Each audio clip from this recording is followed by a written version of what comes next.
करते हैं। Last class में हमने वेयर हाउसिंग कंप्लीट किया था, इन कैपेसिटी स्टार्ट की थी, बट आई गेस कि आई हैव जस्ट मतलब आप लोगों को समझाना भूल गया मैं the difference between 1PL 2PL 3PL and 4PL। तो हम क्विकली इसको एक रिव्यू देते थे। अच्छा, आप लोगों के केस में ना 5PL एप्लीकेबल नहीं है। 5PL को समझाने के लिए तब तक हम 4PL पहले समझ लेते हैं। अच्छा, 1PL क्या है? एक प्रोड्यूसर है जो प्रोड्यूस खुद करे और उसको रिटेल आउटलेट तक, शॉप तक, दुकान तक, चेन तक खुद पहुंचाए।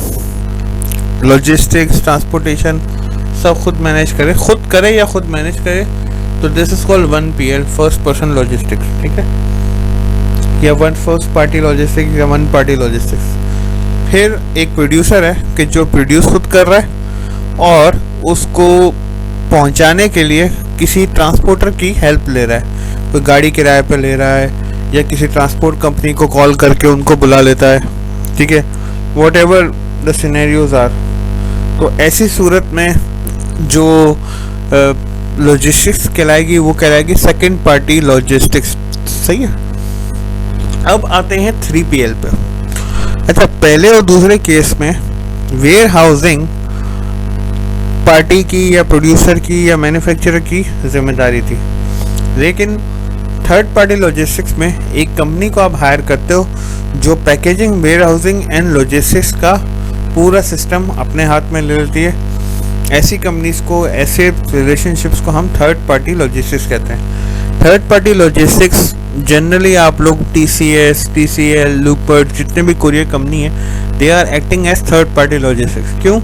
आप जाते हैं, आप अपना पार्सल उनको देते हैं, वो पैक करते हैं, उसकी वेयर हाउसिंग, उसकी ट्रांसपोर्टेशन, उसकी लॉजिस्टिक्स का पूरा सेटअप उसकी जिम्मेदारी वो ले लेते हैं, इसके बदले आपसे एक कॉस्ट चार्ज कर लेते हैं। तो this is third party logistics. But आप सिर्फ प्रोड्यूसर हैं और प्रोड्यूस करने के बाद आप एक ऐसी कंपनी को हायर करते हैं कि जो आपके बिहाफ पे डिसीजन लेता है कि where to use third party logistics, where to use second party logistics और where to use first party logistics.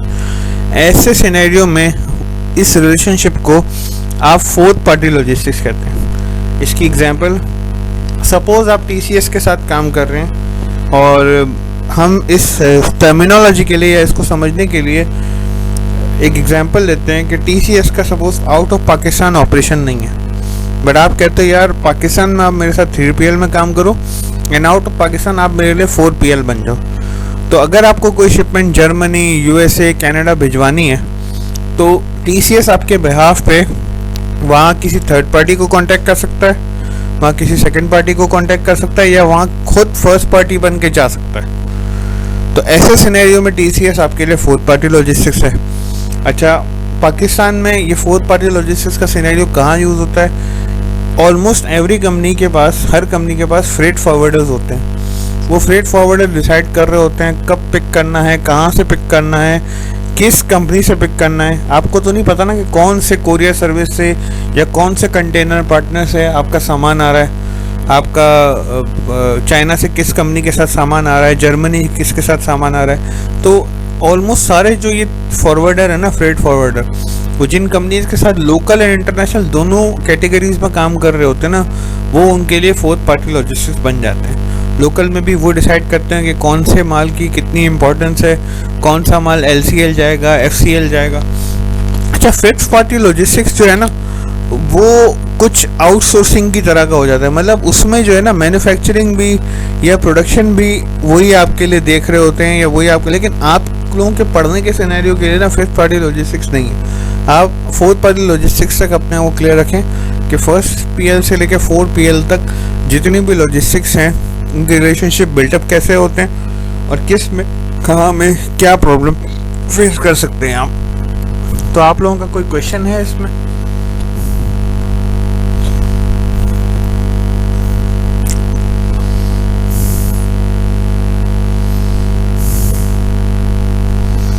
जी, अस्सलाम वालेकुम।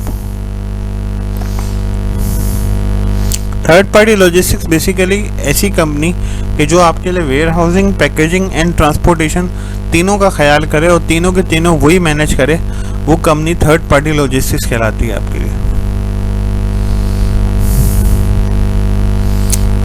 अगर नहीं, फार्मास्यूटिकल कंपनी प्रोड्यूस खुद कर रही हैं, इसके बाद वेयर हाउस खुद कर रही हैं, तो फिर अब जो भी रिलेशनशिप आएगा वो सेकंड पीएल आएगा, 2PL। हाँ, फार्मा का कोई डिस्ट्रीब्यूटर है ना, फार्मा है और उसका कोई डिस्ट्रीब्यूटर है, तो फार्मा का डिस्ट्रीब्यूटर फार्मा के लिए 3PL है, तो फिर 1PL है। हाँ, 3PL। जी अक्सा खान।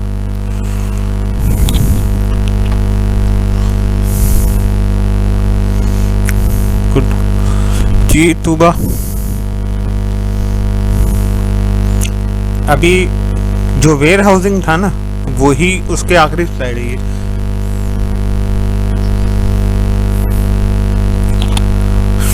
जी शहरियार।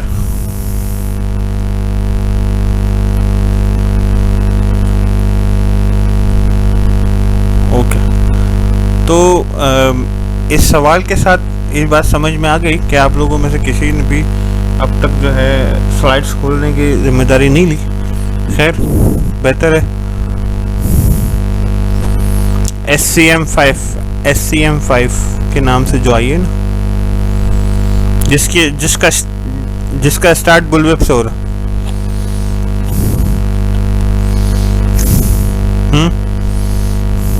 आखिरी देखो, आप ये SCM5 के नाम से जो है ना, SCM क्लास 5 वो देखें तो उसकी जो सेकंड लास्ट स्लाइड है वो ये है, 24वीं स्लाइड। ठीक है।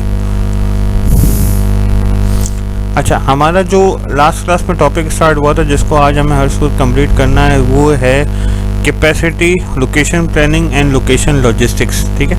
इसमें हमने स्टार्ट किया था how to deal with flexible capacities, और हमने इसमें डिस्कस किया था कि फ्लेक्सिबल कैपेसिटीज़ या शॉर्ट टर्म कैपेसिटी ऑल्टरनेटिव्स क्या होते हैं। सबसे पहला तो स्टाफिंग है।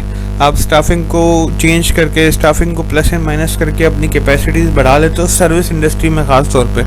और मैन्युफैक्चरिंग इंडस्ट्री में आप शॉर्ट टर्म में कैपेसिटी इन्हेंस करने के लिए आउटसोर्सिंग करते हो, या सेमीकंडक्टर इंडस्ट्री की मिसाल में आप मिनी फैब बनाते हो, छोटे छोटे लेकिन स्पेशलाइज्ड एरियाज जहाँ पे आपका सारा काम हो रहा हो। या लॉन्ग टर्म के अंदर आप कैपेसिटी ऐड करने के लिए प्लांट चूज़ करते हो। प्लांट चूज़ करने के लिए हमने मर्सिडीज़ बेंज की एग्जांपल देखी थी कि जिसके अंदर उसने प्लांट चूज़ करने के लिए लोकेशन लॉजिस्टिक्स को यूज़ किया था। जब मर्सिडीज़ बेंज ने अपना नया प्लांट चूज़ करने की कोशिश की तो उसने 100 साइट्स आइडेंटिफाई की, और 100 साइट्स में से 35 साइट्स को उसने जो है on the base of transportation cost shortlist किया, क्योंकि उसका सबसे बड़ा फैक्टर था ट्रांसपोर्टेशन कॉस्ट, कि जहाँ भी इसको ट्रांसपोर्टेशन कॉस्ट सबसे कम पड़ेगी वो प्लांट उसके लिए फिजिबल होगा। क्योंकि half of the production was exports. इस तरह जब लोकल कंपनीज अपनी प्रोडक्शन इनहेंस करने के लिए, नया प्लांट चूज़ करने के लिए कोई लोकेशन आइडेंटिफाई करती हैं तो उनके डिफरेंट सिनेरियोज होते हैं। कुछ कंपनीज जो बहुत लेबर इंटेंसिव होती हैं वो कोशिश करेंगी कि उनका प्लांट ऐसी जगह पे हो कि जहाँ लेबर सस्ती हो, क्योंकि उनका प्रोडक्ट लेबर इंटेंसिव है। अगर कोई टेक्नोलॉजी ओरिएंटेड कंपनी है तो वो कोशिश करेगी कि टेक्निकल हब के पास हो, जहाँ पे आईटी कंपनीज का सपोर्ट मिल सके। अगर कोई कंपनी जो बहुत हैवीली यूटिलिटीज़ डिपेंडेंट है, गैस, बिजली, तो वो कोशिश करेगी किसी एंटरप्राइज जोन में, जैसे कराची में EPZ है, एक्सपोर्ट प्रोसेसिंग जोन, या कोरंगी में जो इंडस्ट्रियल जोन बन रहा है वहाँ पे अपना प्लांट चूज़ करेगी जहाँ पे उसको कमर्शियल लेवल पे बहुत ज़्यादा सपोर्ट मिल सके। ठीक है। पहला प्लांट चूज़ करने में और दूसरा प्लांट चूज़ करने में बहुत फ़र्क होता है। PNG की एग्जाम्पल है तो पहला प्लांट उनका हब में था और दूसरा प्लांट उनका पोर्ट कासिम पे है।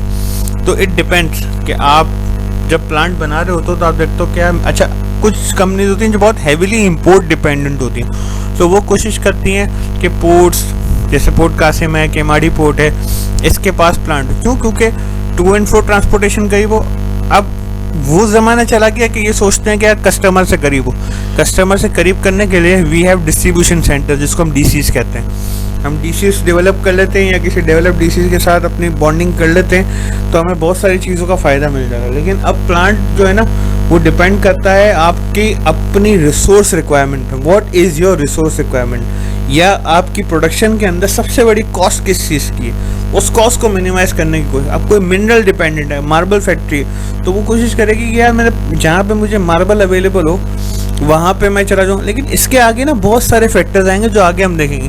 कहीं कहीं आपको बहुत सारी चीज़ें मिल रही होती है, but you have to choose another location. क्यों? क्योंकि आपके पास कम्युनिटी गाइडलाइंस या कम्युनिटी स्टैंडर्ड्स आ जाते हैं जिनको आपको फॉलो करना है। अगर आप उनको फॉलो नहीं करेंगे तो आपको वो प्लांट खोलने की इजाज़त नहीं देंगे। ग्रीन ऑफिस पे आना है या आपको आपके हैज़र्डस जो केमिकल्स हैं उनको डिस्ट्रॉय करना है, तो आगे जाके हम देखेंगे इसको।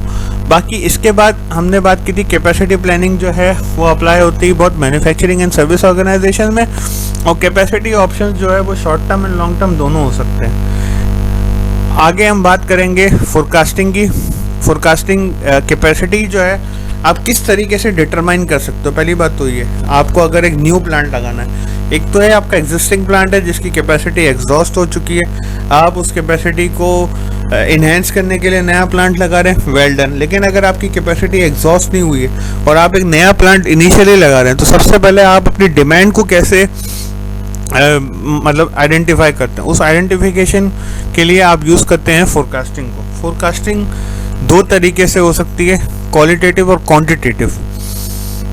लेकिन क्वांटिटेटिव या क्वालिटेटिव बनने से पहले उस फोरकास्टिंग के अंदर एक और इसको मेजर करेंगे कि आता है कि वो फॉर्मल है या इनफॉर्मल है। फॉर्मल फोरकास्टिंग है तो फिर वो क्वांटिटेटिव या क्वालिटेटिव मेथड्स पे जाती है। अगर फॉर्मल नहीं है, इनफॉर्मल है, मतलब अंदाज़ा है, आप अंदाज़ा करके भी बहुत सारे प्रोडक्ट्स या बहुत सारी चीज़ें लगा दें। लेकिन कमर्शियली या अगर आप एक बिग प्लांट लगा रहे हो या आप किसी बिजनेस को खड़ा ही फोरकास्ट के बेस पे कर रहे हो, तो आई गेस कि हमें बेटर है कि हम क्वालिटेटिव या क्वांटिटेटिव पे जाएं। जो आपका रिसर्च का अगर कोर्स है तो उसमें आपको क्वालिटेटिव फोरकास्टिंग के जो SPSS पे मेथड्स है वो बताए गए होंगे। लेकिन यहाँ पे हमें इसे समझने के लिए देखना है कि क्वालिटेटिव एंड क्वांटिटेटिव में फ़र्क क्या है। सबसे बड़ा फ़र्क तो ये कि आपका डेटा किस हद तक का डेटा अवेलेबल है। अगर बहुत ज़्यादा एंड बहुत एक्यूरेट डेटा अवेलेबल है तो आप क्वांटिटेटिव पे जाते हैं। लेकिन अगर आपके पास डेटा अवेलेबल नहीं है या प्रोडक्ट न्यू है, अच्छा डेटा अवेलेबिलिटी के सोर्सेज बहुत सारे हैं, सिर्फ आप अपनी कंपनी का डेटा ही नहीं लेते। आप देखते हो कि आपके प्रोडक्ट पे या आपकी मार्केट पे क्या कोई रिसर्चेज हुई भी हैं। थर्ड वर्ल्ड कंट्री हैं, हम जो प्रोडक्ट यूज़ कर रहे हैं या हम जो चीज़ें देख रहे हैं उन पर बहुत सारी रिसर्चेज अवेलेबल होती हैं। तो आप उस रिसर्च की बेस पे भी बहुत सारी चीज़ों को फोरकास्ट कर सकते हैं कि आपका मतलब आपके जैसा कोई प्रोडक्ट था कि जिसने आपके जैसी मार्केट में लॉन्च हुआ और उसका क्या रिस्पॉन्स आया, इसमें प्रोस क्या थे, कॉन्स क्या थे, गलतियाँ क्या थी। आप इन सब चीज़ों को मेजर करके देख के आप अपनी प्रोडक्ट को लॉन्च करते हो, ये भी एक तरीका है। लेकिन ये क्वालिटेटिव मेथड्स में ही आएगा। फिर सर्वेस कर सकते हो, एक्सपर्ट ओपिनियन ले सकते हो, कंज्यूमर पैनल है, टेस्ट मार्केटिंग है। और क्वांटिटेटिव में आप कॉजल भी कर सकते हो, टाइम सीरीज भी कर सकते हो, जिसमें आप मूविंग एवरेज भी ले सकते हो। बहुत सारे तरीके हैं, बट फोरकास्टिंग एक बहुत इंपॉर्टेंट मेथड है आपकी कैपेसिटी चूज़ करने का। लेकिन फोरकास्टिंग मेथड को चूज़ करने के लिए आपको किन चीज़ों की ज़रूरत है। सबसे पहले तो अवेलेबिलिटी ऑफ रिप्रेजेंटेटिव डेटा। जो डेटा आपके पास है वो आपकी प्रोडक्ट को, आपकी मार्केट को, आपके एनालिसिस को रिप्रेजेंट कर रहा हो, ये बहुत ज़रूरी है, नंबर 1। नंबर 2 कि टाइम एंड मनी लिमिटेशंस कितनी है। मीन्स कि जो आपको रिसर्च करनी है, जो आपको डेटा चाहिए, उस पर आप कितना खर्च कर सकते हो। कि आपके पास बहुत पैसा है तो आप बहुत ज़्यादा एक्सटेंसिव रिसर्च कर सकते हो। अगर आपके पास पैसे की लिमिटेशन है या एक्यूरेसी की लिमिटेशन है, कभी कभार ऐसा होता है कि बहुत ज़्यादा हैवी एक्यूरेसी की ज़रूरत नहीं होती, आपको सिर्फ एक रफ आइडिया चाहिए होता है, बाकी चीज़ें डिसाइडेड होती हैं। तो इस बेस पे भी फिर आप अपनी फोरकास्टिंग मेथड को चूज़ करते हो। अच्छा, कैपेसिटी प्लानिंग बनाने के लिए, कैपेसिटी प्लानिंग करने के लिए ना आपको 3 स्टेप्स में कैपेसिटी को प्लान करना होता है। सबसे पहला स्टेप ये है कि आप अपनी सर्विस लेवल रिक्वायरमेंट्स देखोगे कि जो सर्विस लेवल आपको देना है मार्केट को, या जो सर्विस लेवल आपके कस्टमर्स की रिक्वायरमेंट है, आपको उतना ही फुलफिल करना है, ठीक है ना। एग्जाम्पल है कि अब रॉ राइस है, तो राइस के लिए कस्टमर्स जो है आपसे एक थैला मांग लेते हैं जिसका ना राइस। अब आपको राइस के लिए बहुत ज़्यादा मॉडर्नाइज किस्म की टेक्नोलॉजी की ज़रूरत नहीं है। आप कहोगे ठीक है, एक थैले में पैक हो जाए राइस, इतना काफ़ी है। तो इस हिसाब से अपनी कैपेसिटी प्लान करोगे। फिर आप अपनी करंट कैपेसिटी को देखोगे। करंट कैपेसिटी को एनालाइज करने के लिए आपके पास बहुत सारी चीज़ें, आप सबसे पहले अपने बॉटलनेक को देखोगे कि मेरी करंट जो ऑपरेशन है उसमें बॉटलनेक क्या है, क्या मैं इन बॉटलनेक्स को रिमूव करके अपनी कैपेसिटी को बढ़ा सकता हूँ। एक रिटेल आउटलेट की या एक बर्गर चेन की एग्जांपल लेते हैं, तो बर्गर चेन जो है वो प्रोड्यूस कर सकती है सपोज 10,000 बर्गर्स अ डे, लेकिन उसकी सेल सिर्फ 1000 बर्गर्स है या 2000 बर्गर्स है। नज़र आ रहा है कि इन्हेंसमेंट हो सकती है बट नहीं कर पाते। वजूहात बहुत सारे एक्सटर्नल फैक्टर्स होते हैं, बहुत सारे इंटरनल फैक्टर्स होते हैं। इंटरनल फैक्टर्स क्या हो सकते हैं, आपकी जो कैपेसिटी है उसको पूरी करने के लिए आपके पास स्टाफ नहीं है, आपके पास मशीनरी जो है वो ख़राब हो गई है या पुरानी है, आपके पास फ्रीजर्स नहीं है, चिलर्स नहीं है जहाँ पे आप अपना प्रोडक्ट टेम्परेरी स्टोर कर सको। और एक्सटर्नल फैक्टर्स भी हो सकते हैं। एक्सटर्नल फैक्टर्स में आपके पास पार्किंग नहीं है, आपके पास स्पेस अवेलेबल नहीं है to cater the dine in customers, आपने थर्ड पार्टी के साथ जो है वो अपनी डिलीवरी सर्विसेज ऑन नहीं की हुई, आप घर का डिलीवरी नहीं कर रहे, आप जिस एरिया में ऑपरेट कर रहे हो उस एरिया के अंदर वो लोकेलिटी नहीं है जो आपकी प्रोडक्शन को या आपके प्रोडक्ट को समझ सके। तो एक्सटर्नल और इंटरनल दोनों फैक्टर्स को समझते हुए अपनी करंट कैपेसिटी को एनालाइज करना है and then you have to plan for your future. फिर आती है long term capacity. Long term capacity की जो टर्मिनोलॉजीज है ना, पहले हम उनको समझते हैं कि आपको आपके आउटपुट को देखना है with effect of inventory output, with effect of bottleneck, with effect of capacity issues to all organisation and with effect of yield. अच्छा, यील्ड या रेवेन्यू मैनेजमेंट भी बहुत इंपॉर्टेंट है।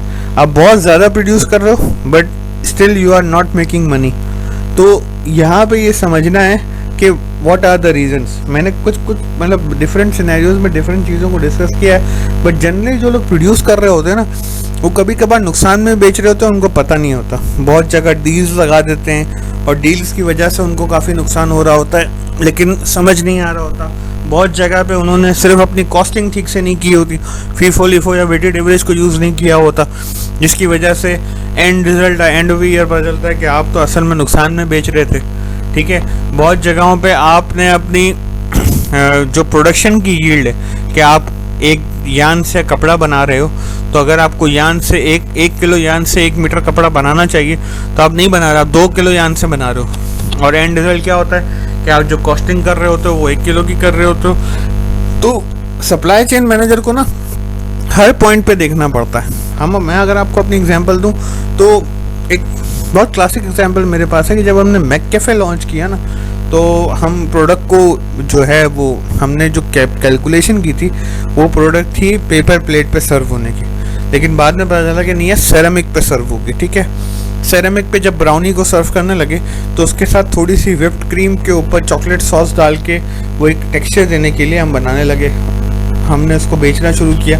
लेकिन हमारे सीएमओ ने एक दिन आइडेंटिफाई किया कि क्या जो हम पर प्लेट या पर ब्राउनी कॉस्टिंग कर रहे हैं उसमें ये शामिल है, और अगर ये शामिल नहीं है तो ये 30, 40, 50 रुपीज़ पर ऑर्डर हमें नुकसान हो रहा है। ऐसे बहुत सारे एग्जाम्पल्स हैं। अगर आप रिटेल आउटलेट्स की या फूड चेन्स की देखो ना, तो केचप, मायो, स्ट्रॉ, टिश्यू पेपर, ये सब चीज़ें एडिशनल कॉस्ट होती हैं जिनकी कभी कॉस्टिंग की नहीं की जाती। लेकिन अगर इसको बल्क लेवल पे देखो कि आप ज़्यादा बेच रहे हो और उसके साथ क्या आपने इसकी कॉस्टिंग की है, क्या आपने शॉपर तक की कॉस्टिंग की है।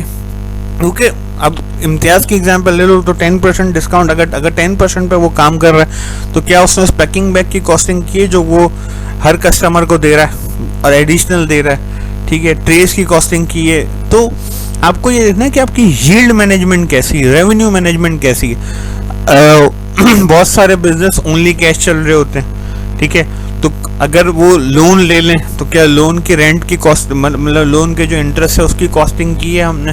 हम जो प्रोड्यूस कर रहे हैं हर पॉइंट को देखना है। मेरा प्रोडक्ट प्रोड्यूस होने से लेके कस्टमर तक जा रहा है, उसके हर पॉइंट पे जो मेरी कॉस्ट लग रही है मुझे वो अपनी कॉस्ट पे इनकर करके उसके बाद कॉस्ट प्राइस और सेलिंग प्राइस निकालनी है। तो यूनिट कॉस्ट, अब लॉन्ग टर्म कैपेसिटी प्लानिंग में ना यूनिट कॉस्ट फंक्शन होता है फैसिलिटी साइज का। इसमें 2 कॉन्सेप्ट आते हैं। नंबर 1 कॉन्सेप्ट है इकोनॉमीज ऑफ स्केल, नंबर 2 है इकोनॉमीज ऑफ स्कोप। मैं कोशिश करता हूँ एक वीडियो आप लोगों को दिखाने की इकोनॉमीज ऑफ स्केल के ऊपर, काफ़ी अच्छी वीडियो मुझे मिली है, आप लोगों को आवाज आई इसकी?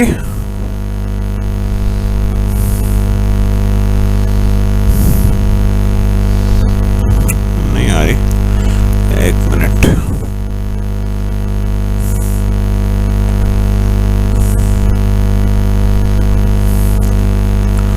ऑडियो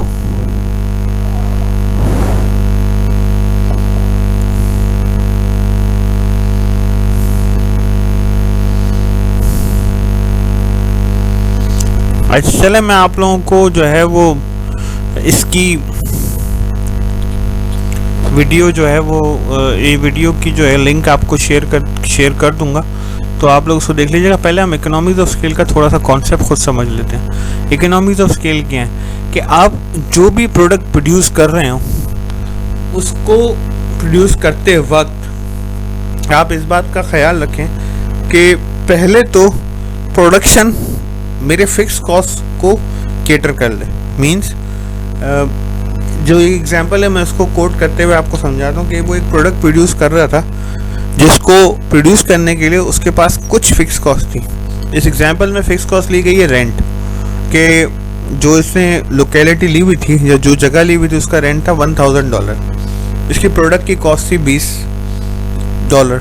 तो इसको 50 तो बेचने हैं पहले अपना फिक्स कॉस्ट निकालने के लिए, ठीक है।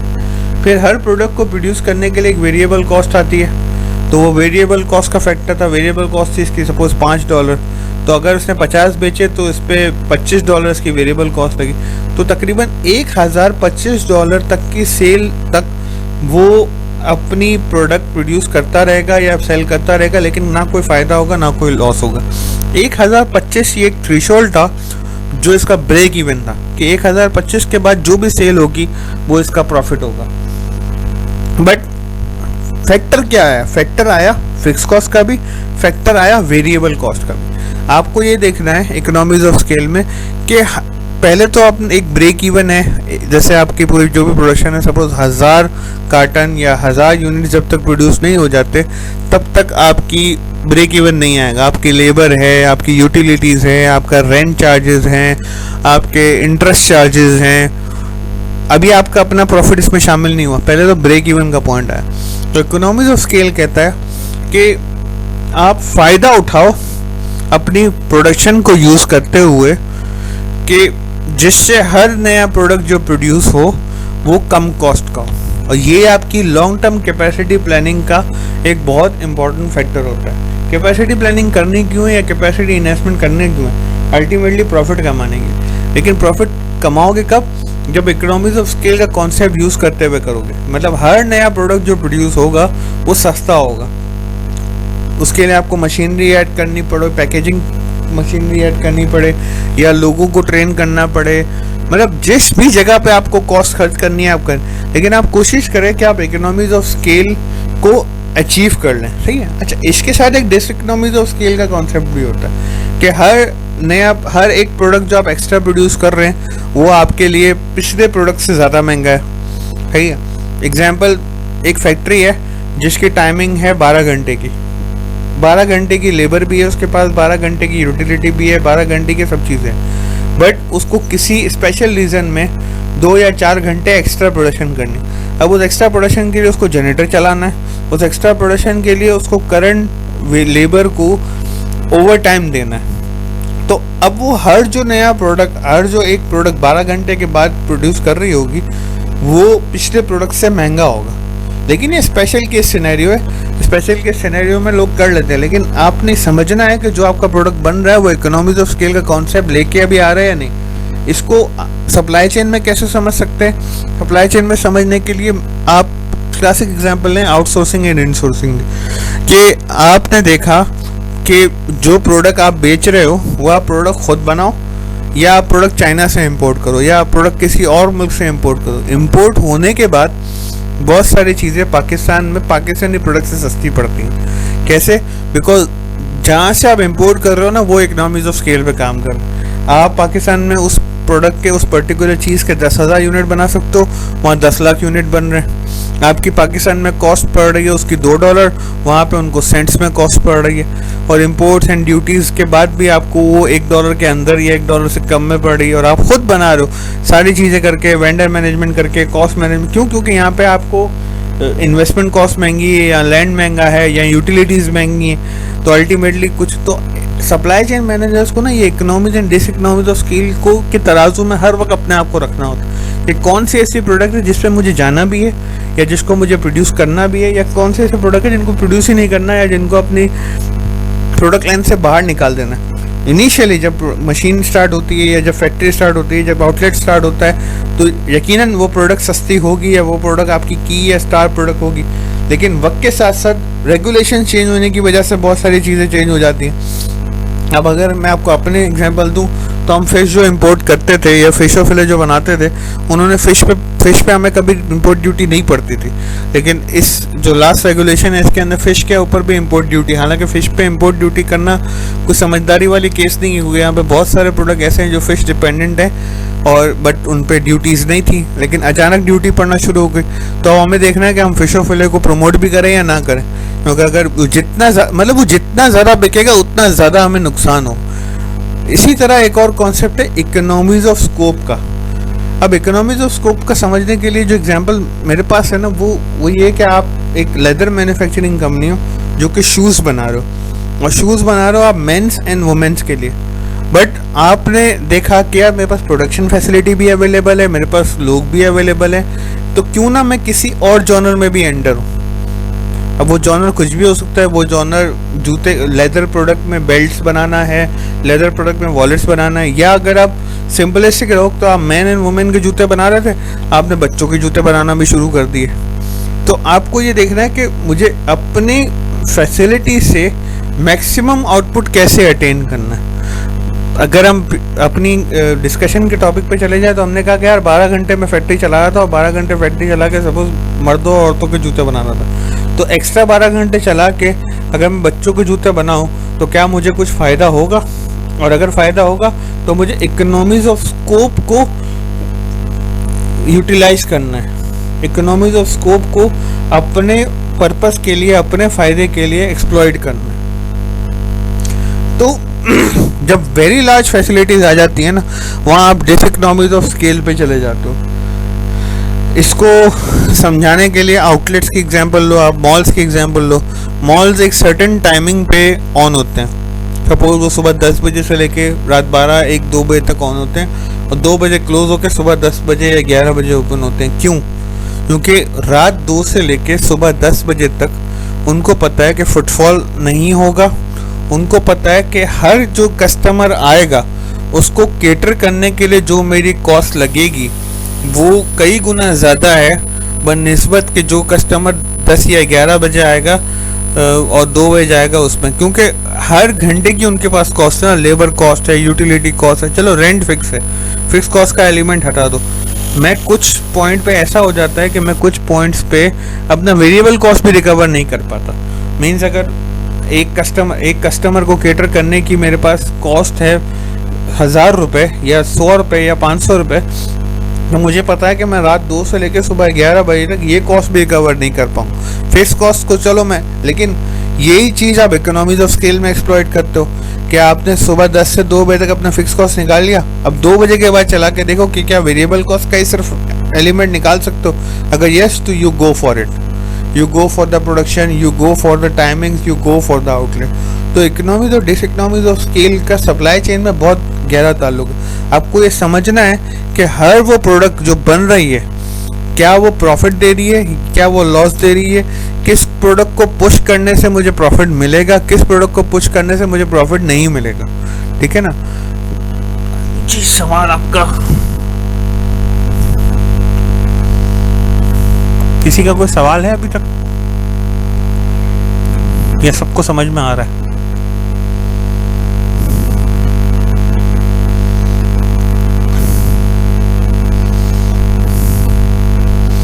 डाइवर्सिफिकेशन पे, कैपेसिटी पे इम्पैक्ट कैसे हो सकता है, पहले तो ये बताओ।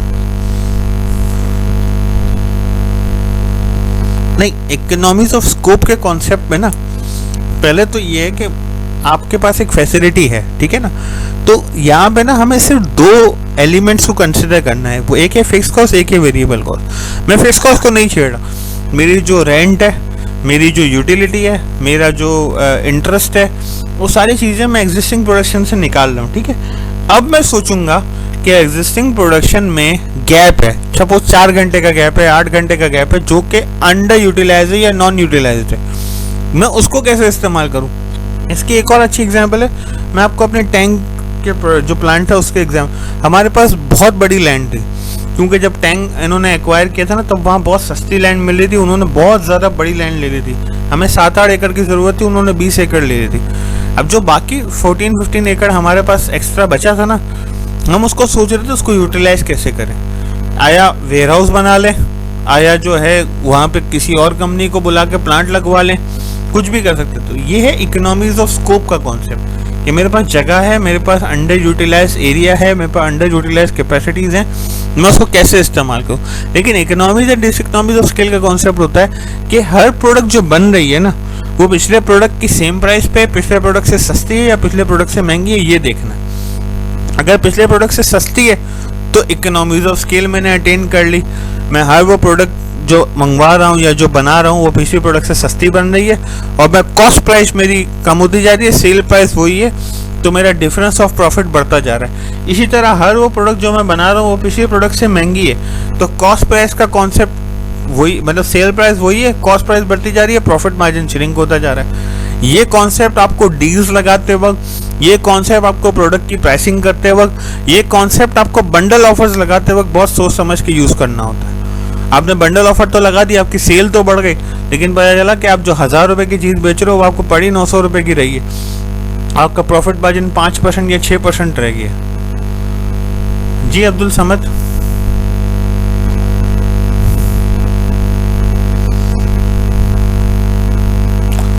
जी अक्सर खान।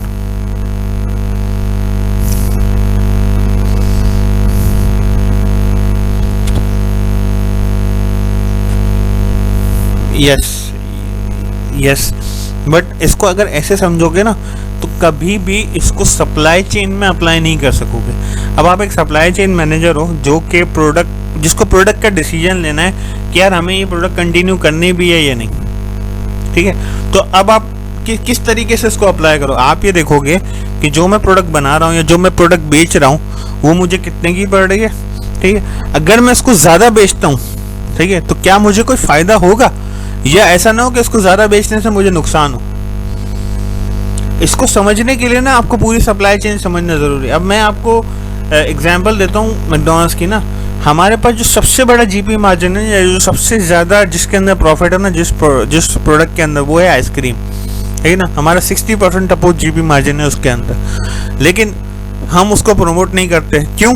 क्योंकि अगर हमने उसको प्रमोट किया और कस्टमर सिर्फ वो आइसक्रीम खाने ही आने लगा तो आइसक्रीम तो बिक जाएगी, हमारा सेल्स भी बढ़ जाएगी, वॉल्यूम भी बढ़ जाएगा, लेकिन पर कस्टमर सर्विस चार्जेस हमारे जो बढ़ रहे हैं वो हम कहाँ से एक्वायर करेंगे। हमारा जो रेंट है, हमारे जो लोग केटर कर रहे होते हैं, HVAC मतलब AC चल रहा होता है, बिजली का बिल है, ये सारी चीज़ें रिकवर होती हैं बड़ी डील से। जो बड़े मील्स हैं, लार्ज मील है, या जिसको हम कहते हैं गेस्ट काउंट, पर गेस्ट काउंट कॉस्ट, तो पर गेस्ट काउंट कॉस्ट उसकी जो आइसक्रीम है वो उसकी बहुत ज़्यादा हो जाएगी, फिर हमें वो 100 रुपये की आइसक्रीम 300 रुपये की करनी पड़ेगी।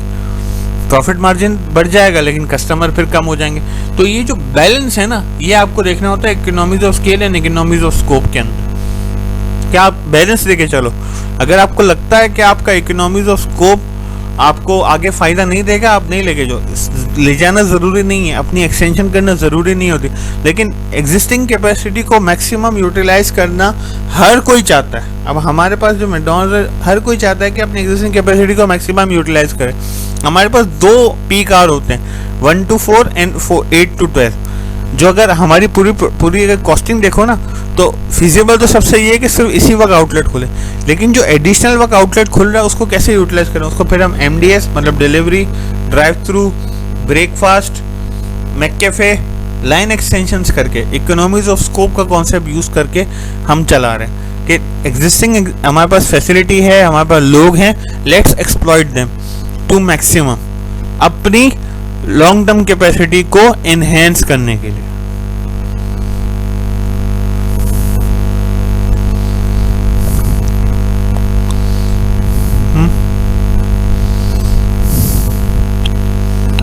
इकोनॉमिक्स ऑफ स्केल के अंदर प्रोडक्ट लाइन एक्सटेंशन देख दो, जैसे कि उन्होंने बताया आप अक्सर ने कि आपके पास जो प्रोडक्ट बन रही है वो हर अगली प्रोडक्ट पिछली प्रोडक्ट से सस्ती बननी चाहिए।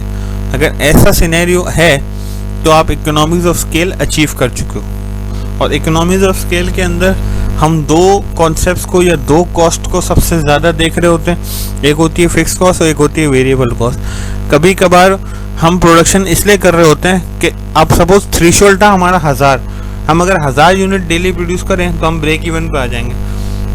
तो अब 1001 यूनिट की जो कॉस्टिंग करेंगे ना, उसमें फिक्स कॉस्ट का आंसर नहीं लेंगे, वहाँ पे फिक्स कॉस्ट अचीव हो चुकी है। अब 1001 की कॉस्टिंग करेंगे तो हम सिर्फ वेरिएबल कॉस्ट का आंसर लेंगे।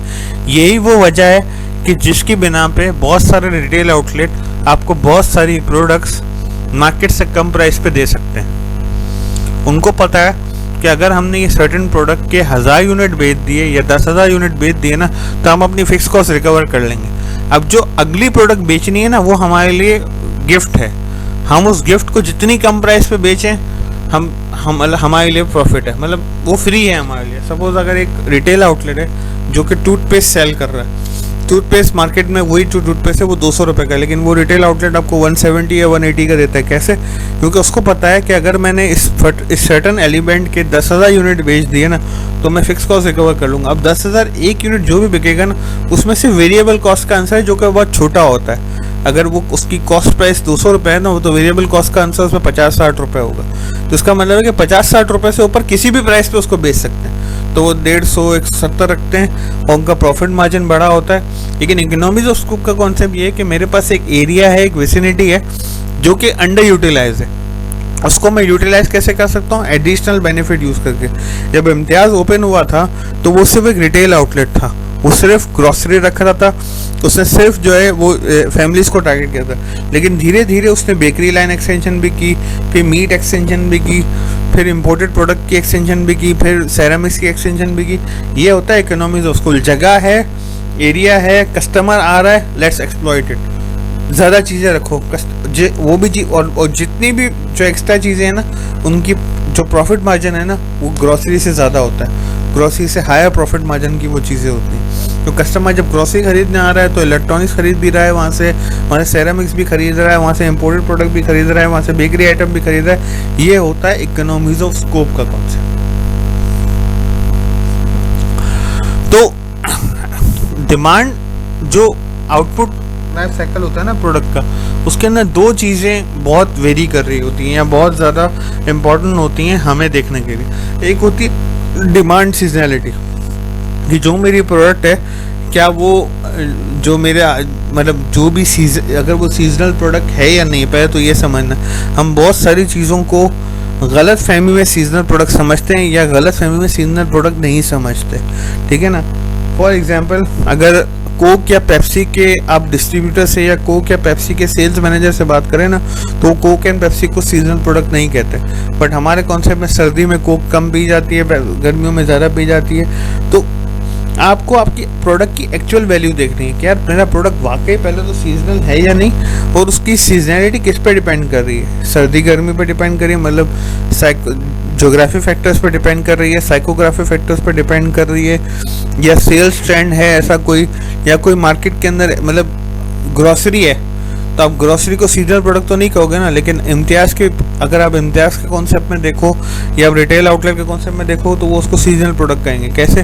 वो कहेंगे शुरू के 10 दिन जो है महीने के, या महीने की 25th से लेकर महीने की 10th तक ये सीजनल प्रोडक्ट है, सबसे ज़्यादा यही प्रोडक्ट बिकेगी। और इसके बाद हमें डिफरेंट प्रोडक्ट्स पे, डिफरेंट अपने SKUs पे ध्यान देना है, क्योंकि जब फिर जो कस्टमर आएगा वो ज़्यादा उस पर फोकस नहीं होगा, बनस्बत वो फोकस होगा मेडिसिन पे, बनस्बत वो फोकस होगा टॉयज़ पे या इलेक्ट्रॉनिक आइटम पे। इसी तरह आउटपुट लाइफ साइकिल जो हैं वो आपके वेरी करते हैं। इन आउटपुट लाइफ साइकिल्स को वेरी करने के लिए समझना है हमें एंटी साइक्लिक प्रोडक्ट सेल्स। अभी एंटी साइक्लिक प्रोडक्ट सेल्स क्या है? कुछ कंपनीज डिफरेंट प्रोडक्ट्स ऐसे बनाती हैं कि जो एक दूसरे की सीजनैलिटी को खाते हैं, मतलब एक दूसरे की सीजनैलिटी को टेकअप करते हैं और एक दूसरे की सीजनैलिटी को मतलब सपोर्ट भी करते हैं एक तरीके से। अब इसमें एक क्लासिक एग्जांपल है एक कंपनी की कि जो एसी बना रही है और एक जो उस एसी के साथ उसी एसी के साथ हीटर बना रही है।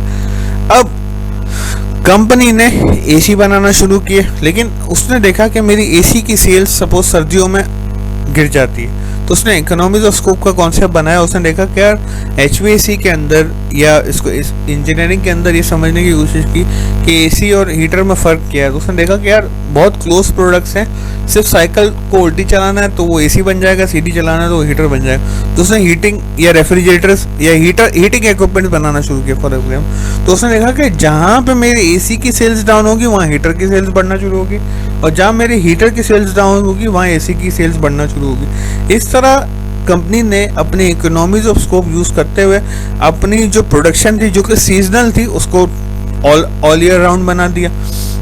इसी तरह अगर हम टैंक की एग्जांपल दें तो टैंक बहुत ज़्यादा सीजनल प्रोडक्ट है, लेकिन अगर टैंक की सीजनलिटी को कैटर करना है तो आप टैंक के साथ कोई एक ऐसा प्रोडक्ट बनाना शुरू कर दो जो कॉफ़ी का मिक्सचर हो या जो चॉकलेट का मिक्सचर हो, तो सर्दियों में वो आपकी सेल्स बढ़ा के रखेगा, गर्मियों में टैंक बढ़ा के रखेगा। तो ये एंटी साइक्लिक प्रोडक्ट्स होते हैं कि जो एक दूसरे की साइकिल को टेकअप कर रहे होते हैं और एक दूसरे की साइकिल को बढ़ाने में और कम करने में मदद कर रहे होते हैं। अब जो इस एग्जांपल में देखे हो कि एक कंपनी जो फर्नेसेस और एयर कंडीशनर्स दोनों बना रही है, तो जब फर्नेसेस की सेल कम होना शुरू होगी तो अचानक उसकी एयर कंडीशनर्स की सेल्स बढ़ जाएगी, और एयर कंडीशनर की सेल्स बढ़ना कम हो जाएगी तो फाइनेंसिस की बढ़ना शुरू हो जाएगी। इस तरह से उसने अपनी इकोनॉमीज ऑफ स्कोप को भी अचीव कर लिया और अपनी प्रोडक्ट को सीजनल से आउट ऑफ सीजन ले गए, मतलब अपने ब्रांड को वो सीजन से आउट ऑफ सीजन ले गए, वो 24/7 365 दिए ईयर राउंड ले गए।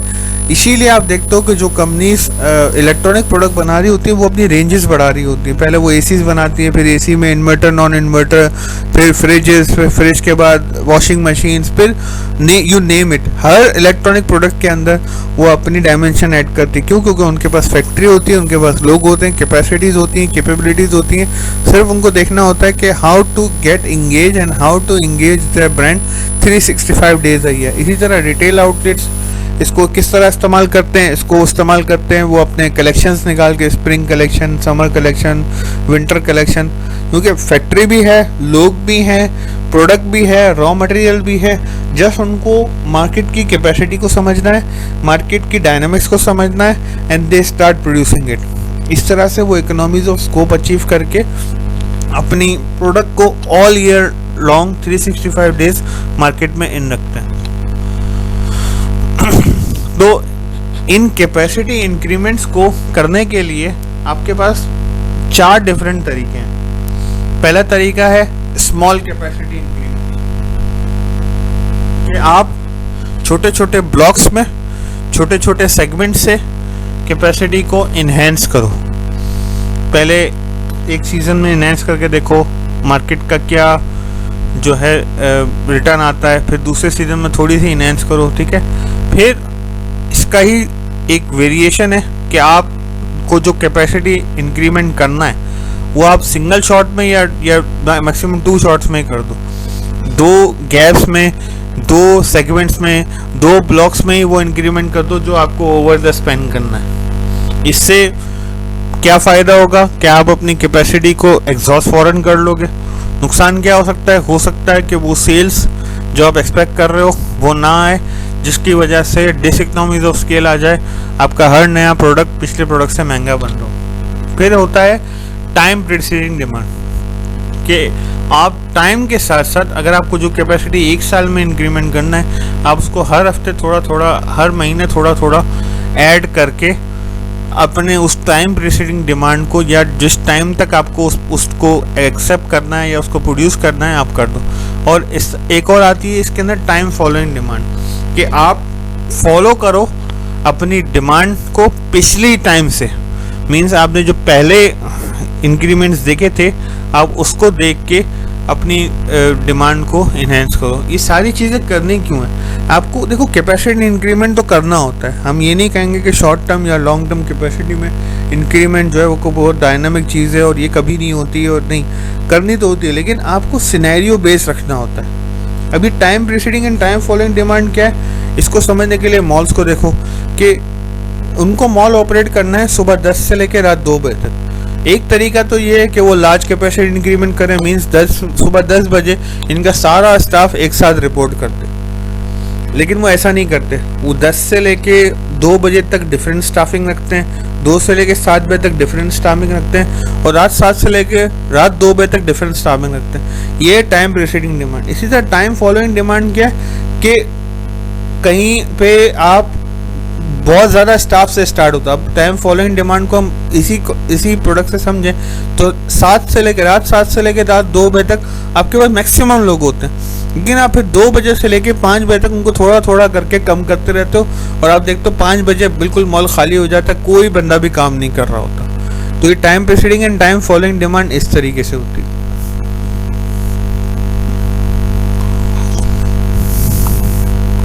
कोई सवाल?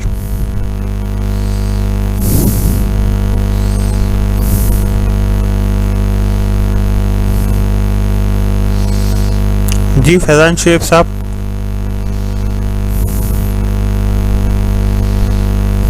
हेलो,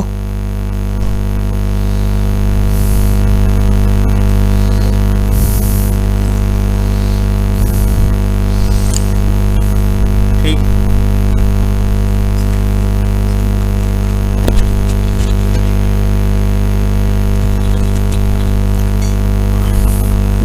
जी फैजान, वालेकुम। जी फायजा,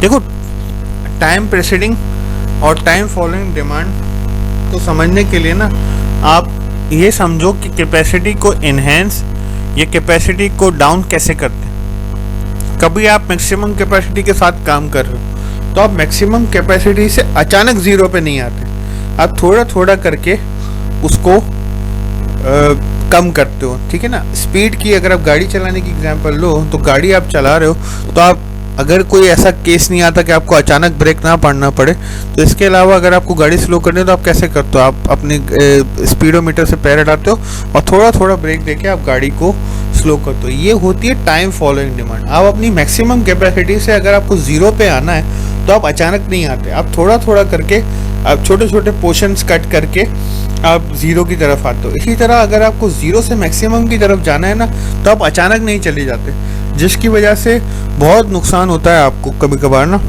आप मैक्सिमम पे चले तो गए लेकिन आपको वो सेल्स नहीं मिली, आपको वो आउटपुट नहीं मिली, आपको वो लोग नहीं मिले, तो आप थोड़ा थोड़ा करके टाइम के साथ साथ, मतलब मॉल्स की एग्जांपल मैंने आपको दी ना कि अगर उनको सपोज दिन के अंदर 2000 लोगों का स्टाफ रखना है तो वो 2000 के 2000 सुबह 10 बजे नहीं बुला लेते, वो 10 से 2 एक डिफरेंट स्टाफिंग बुलाते हैं, 2 से 7 डिफरेंट स्टाफिंग बुलाते हैं और 7 से 2 डिफरेंट स्टाफिंग बुलाते हैं। इसी तरह ऐसा नहीं होता कि रात को जैसे 2 बजते हैं सारे के सारे लोग भेज देते हैं वो घर, वो 1 घंटे के बाद कुछ ऑपरेशंस के लोग चले जाते हैं 12 बजे, फिर सिक्योरिटी के लोग कुछ 2 बजे जाते हैं, फिर क्लीनिंग के लोग कुछ 5 बजे जाते हैं। इस तरह 5 बजे वो अपनी ज़ीरो पे आते हैं और सुबह 10 बजे से वो अपना स्टार्टअप शुरू करते हैं। तो ये इसी तरह डिमांड के ऊपर भी ना, जब आप कैपेसिटी को इंक्रीमेंट कर रहे होते हो ना तो आप ये देखते हो कि किस तरीके से मुझे कैपेसिटी को इंक्रीमेंट करना है। मुझे स्मॉल चंक्स में इंक्रीमेंट करना है, नंबर 1, कि जिसकी टाइम से कोई ताल्लुक नहीं है। मैंने डिसाइड कर लिया कि हर महीने में 100 यूनिट बढ़ाऊंगा तो मैं 100 यूनिट बढ़ाना शुरू कर देता हूँ, या मैं हर नए बैच के साथ एक एडिशनल यूनिट बनाऊंगा तो मैं एक एडिशनल यूनिट बना देता हूँ। लेकिन और अगर मैं देखता हूँ कि मुझे जैसे बी एग्जाम्पल है कि मुझे लार्ज कैपेसिटी इंक्रीमेंट करना है, कि अचानक हर, जैसे अगर मुझे 100 का इंक्रीमेंट करना है तो मैंने एक बैच में 50 ऐड कर दिया, दूसरे बैच में 50 ऐड कर दी, तो दूसरे ही बैच में मैंने अपने 100 यूनिट ऐड कर दिया। लेकिन जब टाइम प्रीसीडिंग डिमांड करता हूँ तो मैं कहता हूँ नहीं, वक्त के साथ साथ मैं इस चीज़ को इंक्रीज करूँगा।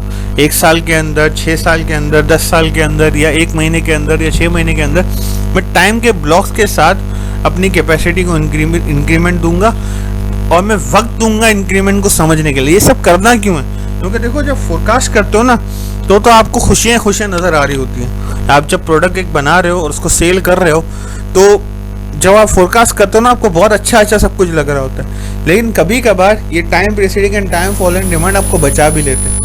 आपने एंटिसिपेट किया, सपोज कोरोना के आने से पहले जनवरी में किसी कंपनी ने कैपेसिटी इंक्रीमेंट की क्या डिसाइड कर लिया होगा, क्या दिसंबर के अंदर या जनवरी के अंदर उसने कहा होगा कि यार अब तो प्रोडक्शन बहुत अच्छी है, सेल्स बहुत अच्छी हो रही है, let's go for increment of capacity.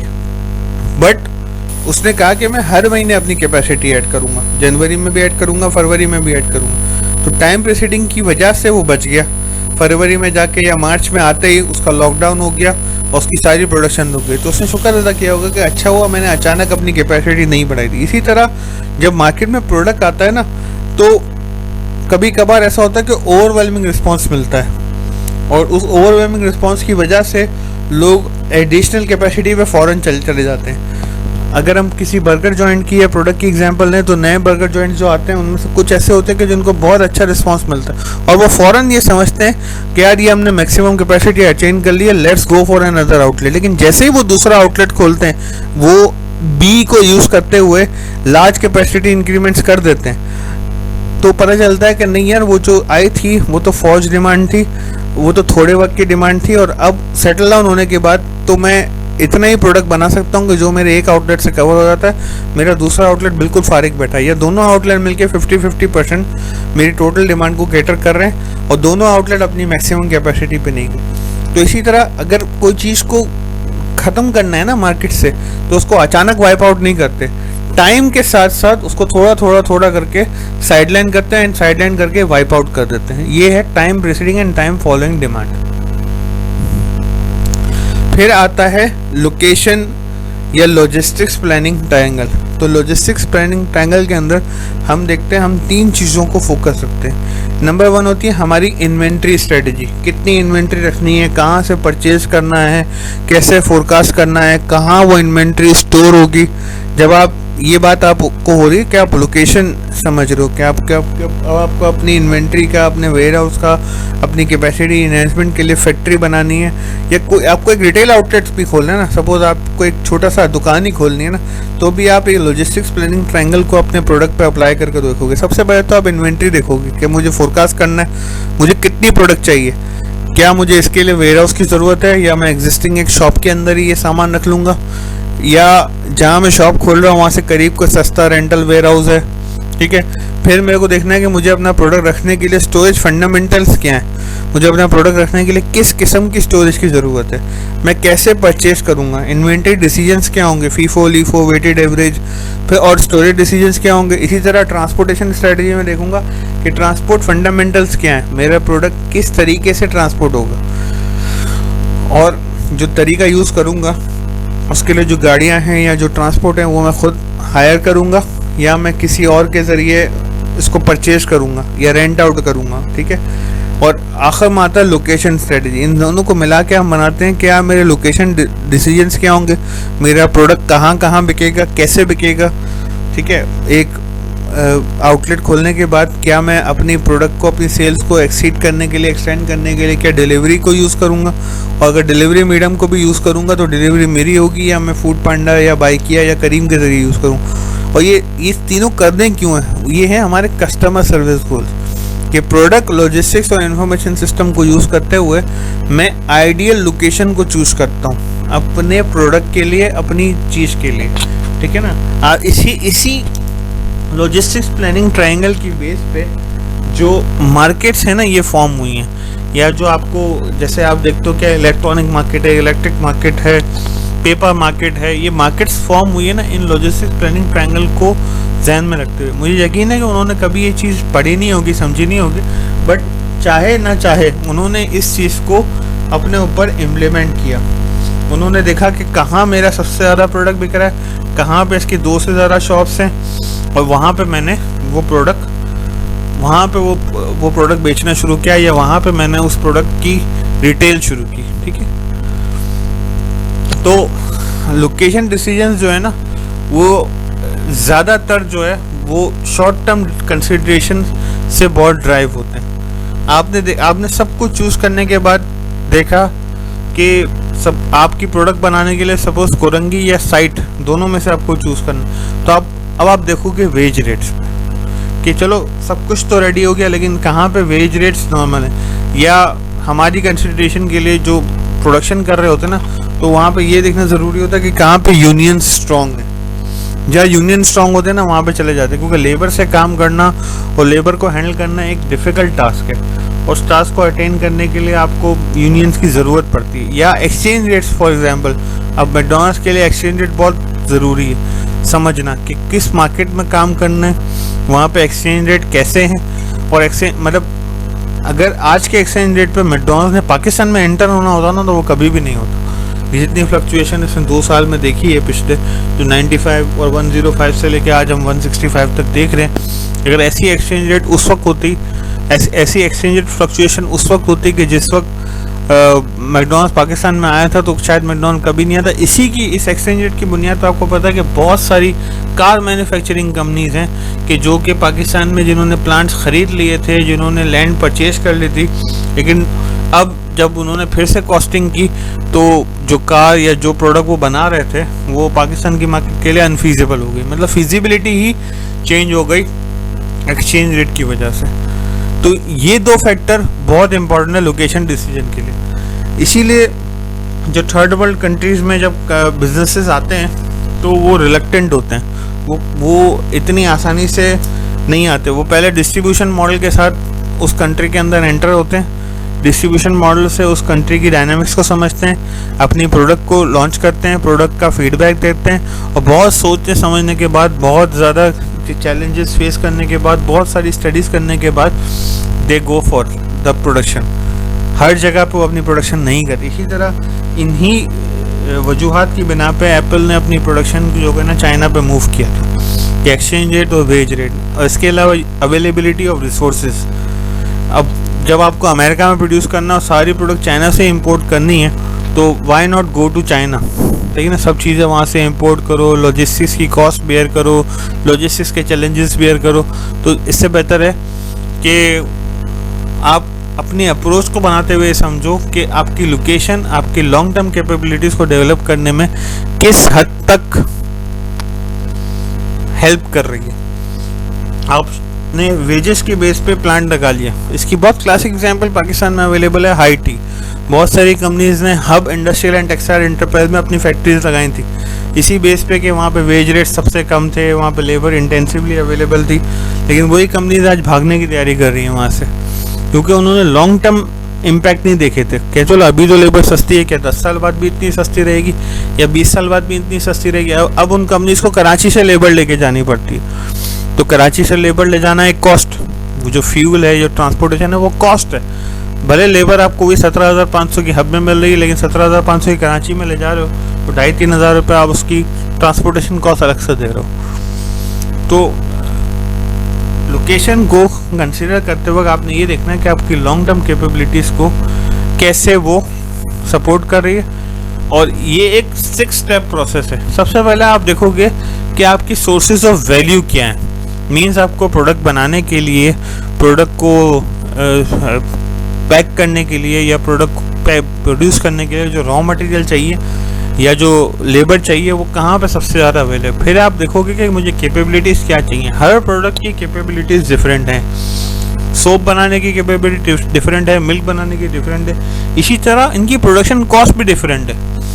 आप रोबोटिक्स के जरिए, आप सबसे ज़्यादा जो आइडियल सिनेरियो वो तो रोबोट्स हैं कि आप रोबोट से प्रोड्यूस करो, लेकिन रोबोटिक्स को इंस्टॉल करना, इसकी इनिशियल कॉस्ट, फिर मेंटेनेंस कॉस्ट, फिर यूटिलिटी कॉस्ट, फिर टेक्नोलॉजी कॉस्ट, हर दफ़ा टेक्नोलॉजी चेंज हो रही है, तो इसीलिए लोगों का इस्तेमाल होता है। तो आपको ये नहीं देखना कि मैं मतलब आप किसी प्रोडक्ट को बनाते वक्त या किसी प्रोडक्ट को डिसाइड करते वक्त आप ये मत देखो कि मैक्सिमम अच्छा क्या चाहिए। आप ये देखो कि मुझे कितनी ज़रूरत है, मुझे किस हद तक किस चीज़ की ज़रूरत है, किस हद तक किस मशीनरी की ज़रूरत है। क्या मतलब एडवांस से एडवांस मशीनरी अवेलेबल है, लेकिन हर चीज़ की कॉस्ट है। आपको देखना है मुझे मार्केट कॉम्पिटिटिव भी रहना है। फिर आपको अपने जितनी भी कंसिडरेशन है उसको वेटेड एवरेज की बेस पे लोकेशन पे अप्लाई करना है। आपको ये देखना है कि मैं वेटेड एवरेज मेथड से लोकेशन को देखूं, ना ही कि मैं सिर्फ लेबर की बेस पे देखूँ, ना ही मैं सिर्फ रेंट की बेस पे देखूँ, ना ही मैं एरिया अवेलेबल की बेस पे देखूँ। मैं हर चीज़ को उसका वेट दूँ अकॉर्डिंग टू माई PNL। मेरे PNL में उस पर्टिकुलर आइटम का, उस पर्टिकुलर चीज़ का क्या वेट है।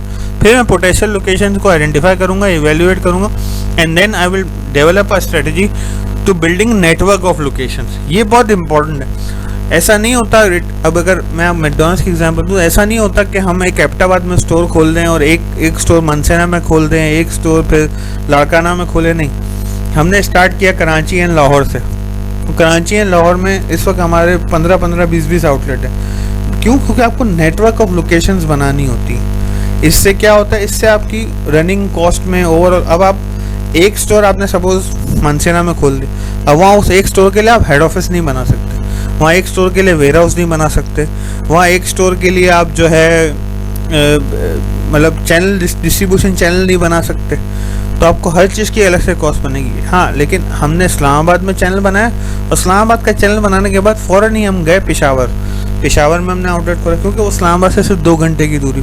फिर हमने अब एबटाबाद खोला, वो भी इस्लामाबाद से 2 घंटे की दूरी। अब हम मरी पे जा रहे हैं। तो पहले आपको नेटवर्क ऑफ लोकेशंस बनाने की स्ट्रेटेजी करनी पड़ती है। अगर आप एक रिटेल आउटलेट हो या आप एक ऐसा प्रोडक्ट बेच रहे हो कि जो बहुत थोड़े वॉल्यूम में बिकता है, तो आपको ये समझना ज़रूरी है कि आपको नेटवर्क ऑफ लोकेशंस बनानी है। आपको डिफरेंट लोकेशंस में डिफरेंट रिटेल आउटलेट्स के साथ, डिफरेंट शॉप्स के साथ काम करना है। और इस स्ट्रेटजी को बनाने के लिए आपको ऐसी लोकेशंस आइडेंटिफाई करनी जो हेल्दी हों, जो कि आपको लॉन्ग टर्म में सपोर्ट कर सके। कोई सवाल?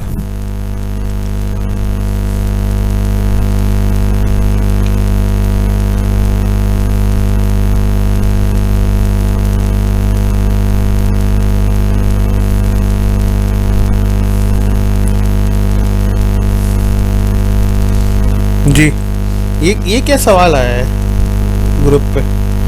नहीं, please share your experience, demand uncertainty due to corona at your job place, what problems are you facing and how to deal with them. क्या मतलब इसका?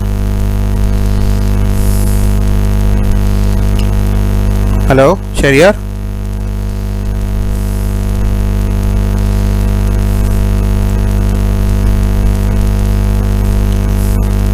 Very good. चलो ये इसको डिस्कस कर लेते हैं। तो ठीक है, तो ये 6 स्टेप जो प्रोसेस है ना, ये लॉन्ग टर्म कैपेसिटी ऐड करने का है। इसको हम लोकेशन तक जो है वो सिर्फ महदूद नहीं रखते, हम ये देखते हैं कि हमें लॉन्ग टर्म कैपेसिटी अगर ऐड करनी हो ना किसी चीज़ में, तो वो कैसे करेंगे। तो उसके लिए आपको इन 6 स्टेप्स को देखना है। ये 6 स्टेप्स सारे के सारे हर जगह अप्लाई हो ज़रूरी नहीं है। आप इवेल्युएशन ऑफ लोकेशंस तक आके ख़त्म हो जाओगे। आप एक ऐसा प्रोडक्ट बेच रहे हो जिसके लिए आपको एक ही लोकेशन काफ़ी, हार्ड डिस्क कोई अरसे तक एक ही आउटलेट के साथ चलता रहा, उसने आखिरी पॉइंट पे काम नहीं किया कि नेटवर्क बनाना। उसने कहा नहीं, मैं एक ही प्रोडक्ट एक आउटलेट को रखूँगा पूरे शहर में, ठीक है ना। हाइपर स्टार एक हद मतलब एक अरसे तक सिर्फ डॉल्मेन में रहा, उसने नेटवर्क पर काम नहीं किया।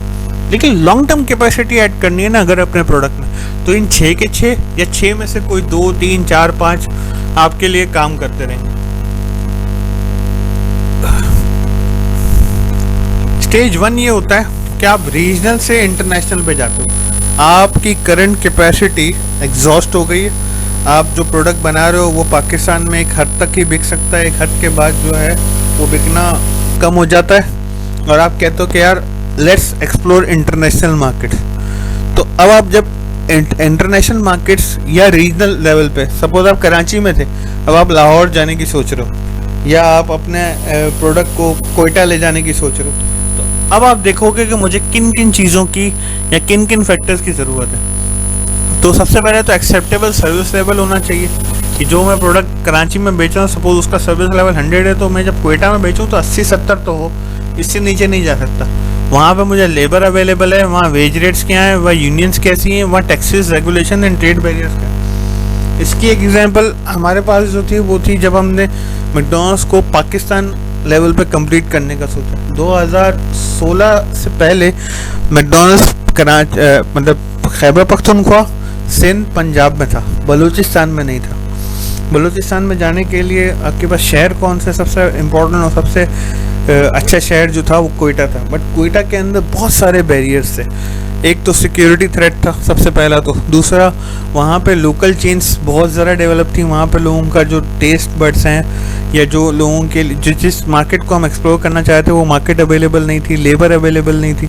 लेकिन हमने सोचा कि लेट्स एक्सप्लोर इट। हमने कोयटा में रेस्टोरेंट खोला, कराची से लेबर भेजा, कराची से मैनेजर्स भेजे, वहाँ पे कोशिश की डेवलप करने की। बट अनफॉर्चुनेटली 4 साल बाद भी मैनेजर कराची का ही गया हुआ। लेबर, लोकल लेबर तो डेवलप हो गए, लेकिन अभी तक कोई इस लेवल का बंदा नहीं मिला कि हम उसको मैनेजर बना सकें, ठीक है ना। तो जब आप एक्सप्लोर करने जाते हो ना न्यू मार्केट्स को, या अपनी कैपेसिटी को एक्सप्लॉइट करने के लिए, बढ़ाने के लिए आप जब न्यू मार्केट्स देखने जाते हो ना, तो रीजनल हो या इंटरनेशनल, आपको इन फैक्टर्स को जहन में रखना ज़रूरी होता है। फिर आता है कम्युनिटी गाइडलाइन। ये बड़ा इम्पोर्टेंट है। ये इसलिए इम्पोर्टेंट है कि आप हर कम्युनिटी को या हर लोकेलिटी को सेम पेज पर रख के नहीं चला सकते। अब पंजाब में हम एक अरसे तक काम करते रहे, बट रहीम मियां खान में जैसे ही हमने मैकडॉनल्ड्स खोला, वहाँ पे हमें बहुत चैलेंजेस फेस की। क्यों? But this was due to local government attitude. वहाँ का जो लोकल गवर्नमेंट थी वो रेजिस्ट कर रही थी किसी इंटरनेशनल चेंज को खोलने में। हालांकि देखने जाएँ तो रहीम मियां खान एक डेवलप्ड सिटी है, ठीक है। फिर आपको ये देखना है कि अवेलेबिलिटी ऑफ एक्सेप्टेबल साइट्स हैं या नहीं। आपने साइट सेलेक्ट कर ली जो कि हर तरीके से आपके लिए बेनिफिशियल थी, हर तरीके से आपके लिए उससे अच्छी कोई साइट नहीं थी। लेकिन जब आपने रेस्टोरेंट खोला तो पता चला कि कुछ कम्युनिटी गाइडलाइंस हैं जो कि नहीं है आपके लिए। अब हमने सरगोदा में जो रेस्टोरेंट खोला था, उस रेस्टोरेंट पे जो पहला इम्पैक्ट हमारे पास आया वो यह है कि मतलब वो जनरेटर पे चल रहा था, उस जनरेटर की अपनी नॉइस थी, और उसी रेस्टोरेंट से करीब हमारे पास हॉस्पिटल था।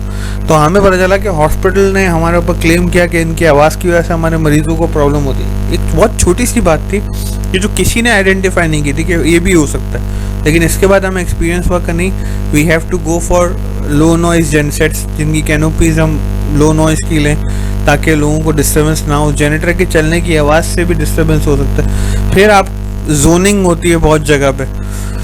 अब आप एक एक्सपोर्ट प्रोड्यूसिंग कंपनी हो और आपने suppose Midas export processing zone में नहीं खोला है, वो आप एक्सपोर्ट प्रोड्यूसिंग कंपनी, आप प्रोडक्ट जो बना रहे हो वो एक्सपोर्ट ही हो रहा है, लेकिन आपके लिए टैक्स लॉस डिफरेंट है, और जो जोन के अंदर काम कर रहा है उसके लिए टैक्स लॉस डिफरेंट है। तो आपको अपनी कम्युनिटी गाइडलाइंस को भी देखना होता है कि कहाँ पे मैं टैक्स इंसेंटिव उठा सकता हूँ, कहाँ पे मुझे डिफरेंट एमिनिटीज़ मिल सकती हैं। फिर होता है साइट के अंदर आप देखते हैं कि साइज, एडजॉइनिंग लैंड, कि आपके साथ जो लैंड है वो किस तरह की है। ऐसा तो नहीं है कि आप जहाँ पे अपना आउटलेट खोलने जा रहे हो उसके बराबर में आपसे रिलेटेड कोई और चीज़ बिके नहीं रही, तो सिर्फ आपका प्रोडक्ट ख़रीदने के लिए, आपका प्रोडक्ट यूज़ करने के लिए तो वहाँ नहीं आएगा। फिर जोनिंग का बहुत ख्याल रखना होता है। इस जोनिंग का एग्जाम्पल है मॉल्स ने बेसिकली जोनिंग की है कि आपको एक ही छत के अंदर, एक ही रूफटॉप के अंदर आपको सब चीज़ें अवेलेबल होंगी, आपको सब ब्रांड्स अवेलेबल होंगे। ये जोनिंग है, ठीक है। तो क्राइटेरिया ऑफ प्राइस सिलेक्शन में ये 3 फैक्टर, और ये 3 फैक्टर किस चीज़ के लिए? आपकी बेसिकली नई लोकेशन आइडेंटिफाई करने के लिए, आपकी नई गाइडलाइन सेट करने के लिए, आपका लोकेशन किस बेस पे किस चीज़ पे डिपेंड कर सकता है उसके लिए, ठीक है। और क्राइटेरिया ऑफ लाइट सिलेक्शन में मैंने आपको बताया था कि वेटेड एवरेज मेथड आप रखते हो कि आप सारी चीज़ों को स्कोर करते हो और स्कोर्स को वेट देते हो, और उस वेट को सम करके आप एक स्कोर निकालते हो जिससे साइट आप सिलेक्ट करते हो या रिजेक्ट करते हो। आपकी डिफरेंट साइट्स हैं, उसके डिफरेंट क्राइटेरियाज हैं, इन डिफरेंट क्राइटेरियाज को डिफरेंट वेट्स आप देते हैं, उनको सम करते हैं, इस तरह आप एक लोकेशन को आइडेंटिफाई करते हैं। अब हम बात करते हैं शॉर्ट टर्म कैपेसिटी प्लानिंग में, और शॉर्ट टर्म कैपेसिटी प्लानिंग में सबसे इम्पोर्टेंट जो हमें समझना है वो है bottleneck. Product and service flows की बॉटलनेक की एग्जांपल आपके सामने है। बॉटलनेक होता क्या है? बॉटलनेक बेसिकली आपकी प्रोडक्शन के अंदर, आपकी सर्विस के अंदर एक ऐसा पॉइंट होता है जहाँ पे आके आपकी सर्विस, आपकी प्रोडक्ट, आपका कस्टमर वेट करता है, जिसकी वजह से आपकी प्रोडक्ट, आपकी सर्विस, आपके कस्टमर को एक रेजिस्टेंस फेस करनी पड़ती है। रिटेल में या इम्तियाज़ में या किसी भी शॉप पे बॉटलनेक कहाँ आता है? बॉटलनेक आता है आपकी प्रोडक्ट जब आप परचेज करने के लिए उसको टैग करवाते हो, मार्क करवाते हो, या आप उसको हम आसान ज़बान में जो है वो सेल्स काउंटर POS कहते हैं, पॉइंट ऑफ सेल, ये बॉटलनेक है और ये हर रिटेल आउटलेट का बॉटलनेक। इस बॉटलनेक को ओवरकम करने के लिए लोग क्या करते हैं, जैसे हम करते हैं कि एडवांस सेल्स, आप आए, आपने ऑर्डर दिया, ऑर्डर देने के बाद आप अपनी सीट पे जाके बैठ गए, इससे ऐसे आपको हमारे पॉइंट ऑफ सेल्स पे रश नज़र नहीं आता। अमेज़ॉन इस पे काम कर रहा है कि आप एंटर हुए और आपने जो चीज़ पिक की वो आपके वॉलेट से कट हो जाएगी। ये भी एक तरीका है, आपको बॉटलनेक मतलब आपको सर्विस काउंटर चाहिए ही नहीं।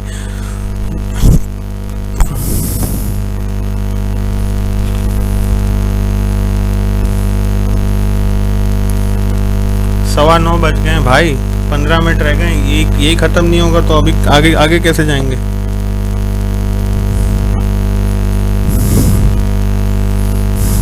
Explanation is going too fast, सब कुछ मिक्सअप हो जाता है। तो यार मतलब यहाँ पढ़ने आए ना हम, हमारे पास टाइम भी शॉर्ट है, क्या करें, ऑप्शन नहीं है हमारे पास।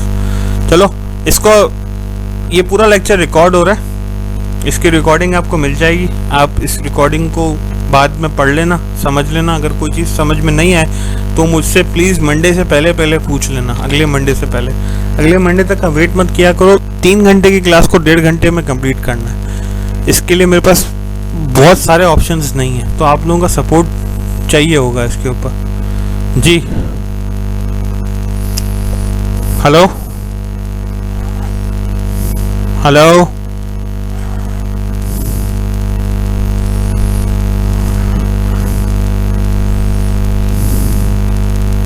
कौन माफिया मंगवा रहा है, ये कौन है?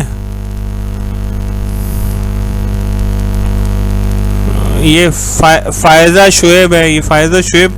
हेलो जी, आपको कोई सवाल है तो आपने अनम्यूट क्यों किया?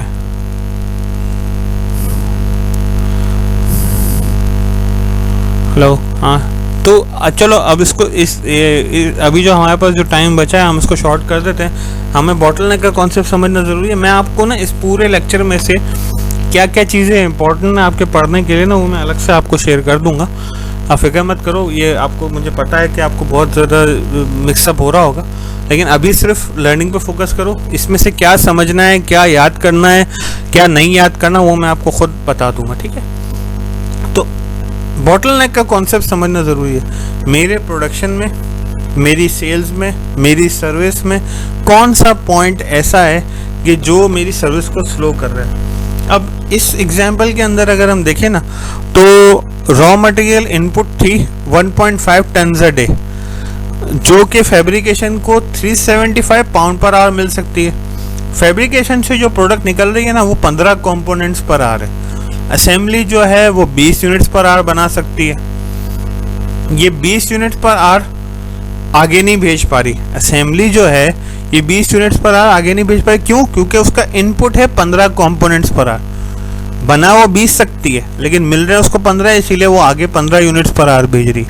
और पैकेजिंग जो है वो 80 units and 40 units a day बना के 120 यूनिट्स अ डे कर रहे हैं। अगर सिंपल फॉर्म में अगर ये 12 घंटे का दिन है तो packaging basically 10 units per hour बना सकती है। हम एक्चुअली कितने बना सकते हैं? एक्चुअली बना सकते हैं 20 यूनिट्स पर आवर, क्योंकि असेंबली जो है वो 20 यूनिट्स पर आवर, और अगर उसको 12 घंटे से मल्टीप्लाई करें तो 20 इंटू 12 240 यूनिट्स पर आवर बना सकते, जो तो 240 यूनिट्स पर डे बना सकते हैं। बट हम बना रहे हैं सिर्फ 120 यूनिट्स पर डे। क्यों? क्योंकि पैकेजिंग हमारा बॉटलनेक है।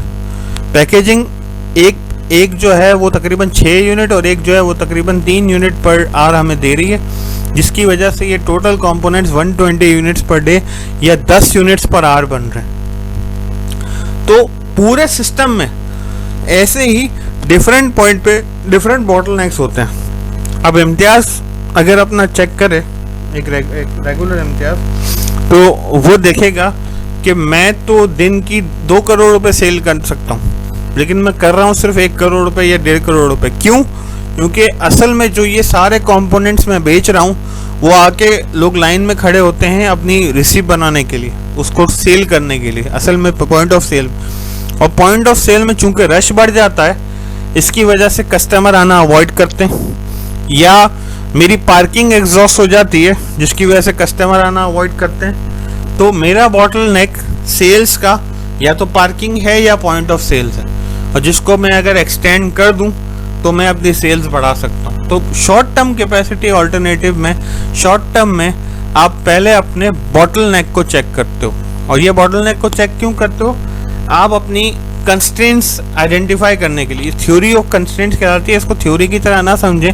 अगर हम सिर्फ ये समझें कि सिस्टम में डिफरेंट कंस्ट्रेंट्स होते हैं, डिफरेंट जगहें होती हैं कि जहाँ पे आके मेरा प्रोडक्ट या मेरी सेल्स स्लो हो रही है, जिसको बूस्ट करने के लिए मैं डिफरेंट अपॉर्चुनिटीज एक्सप्लोर करता हूँ। अगर इम्तियाज़ की एग्जांपल लूँ या रिटेल आउटलेट की एग्जांपल लूँ, तो सेल्स को बूस्ट करने के लिए मैं क्या अपॉर्चुनिटी ले सकता हूँ कि मैं कस्टमर्स को कहूँ कि आप हम तक आए ही ना।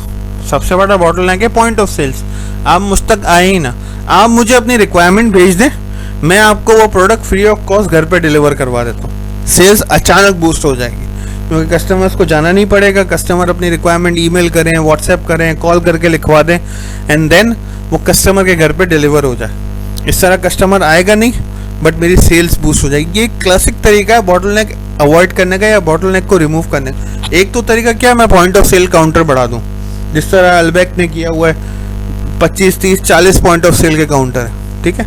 अगर मैं ऐसा कर सकता हूँ तो वेल एंड गुड, इससे अच्छी कोई बात ही नहीं है। लेकिन अगर मैं ये नहीं कर सकता, मेरे पास लिमिटेशन ऑफ स्पेस है, या मैं पार्किंग को कैसे बढ़ा सकता हूँ? वैले सर्विस करके, कि पूरे गुलशन में जगह जगह गाड़ियाँ पार्क हो रही हैं, फिर जाके वैले को देके।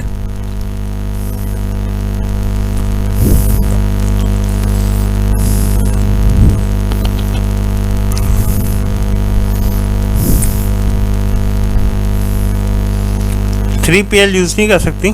ये पैकेजिंग का बॉटलनेक असल में है मेरी मशीनरी का बॉटलनेक। मैं इसको ओवरकम करने के लिए क्या कर सकता हूँ? इस एग्जांपल में अगर हम देखें तो हमारी पैकेजिंग ए की जो मशीन है वो 80 यूनिट्स पर डे पैक कर रही है और packaging be 40 units per day pack कर रही है। मुझे बॉटलनेक रिमूव करना है, मैं पैकेजिंग बी की जगह पैकेजिंग ए वाली मशीन लगा दूंगा। मतलब दोनों मशीनें 80 यूनिट पर डे प्रोड्यूस कर रही होंगी, फिर भी एक गैप रहेगा 80 यूनिट का। मैं उसको एक्सप्लोर करने के लिए क्या करूँगा? एक और पैकेजिंग की मशीन लगा दूंगा। लेकिन ये एक और मशीन लगाना या ये पॉइंट ऑफ सेल के काउंटर लगाना या ये जो है पार्किंग को वैले करना, ये एक लिमिटेड हद तक आप कर सकते हो। Imtiaz unlimited point of sale counter कब कर सकता है? जब पॉइंट ऑफ सेल से कस्टमर को ही हटा दे। कस्टमर को कहे कि आपको जो चीज़ें चाहिए आप हमें लिखवाएं, हम आपको एक दिन के अंदर डिलीवर कर देंगे। पॉइंट ऑफ सेल से कस्टमर का ताल्लुक ही खत्म हो गया ना। कस्टमर घर पे बैठा है, डिलीवरी ले रहा है अपनी प्रोडक्ट की, वही स्लिप घर पे पहुंचेगी, वही कस्टमर अपना कार्ड देगा, स्वैप करेगा, कहानी खत्म। तो शॉर्ट टर्म कैपेसिटी ऑल्टरनेटिव या कंस्ट्रेंट्स को रिमूव करने के ना डिफरेंट तरीके होते हैं, लेकिन आपको ये समझना है सबसे पहले तो सिस्टम में कंस्ट्रेंट देखना है। इसको बॉटलनेक क्यों कहते हैं? बॉटल का अगर आप शेप देखो तो सबसे नैरो वो अपनी नेक से होता है, अपनी गर्दन से होता है। ये नेक होल्डिंग के लिए इस्तेमाल होती है। नेक बनती क्यों है? ताकि वो बॉटल होल्ड हो सके पैकेजिंग या फिलिंग के वक्त। लेकिन इसी को हम बॉटलनेक कहते हैं क्योंकि सबसे स्लो प्रोडक्ट यहाँ से पास हो रही है, सबसे स्लो सेल्स यहाँ से हो रही।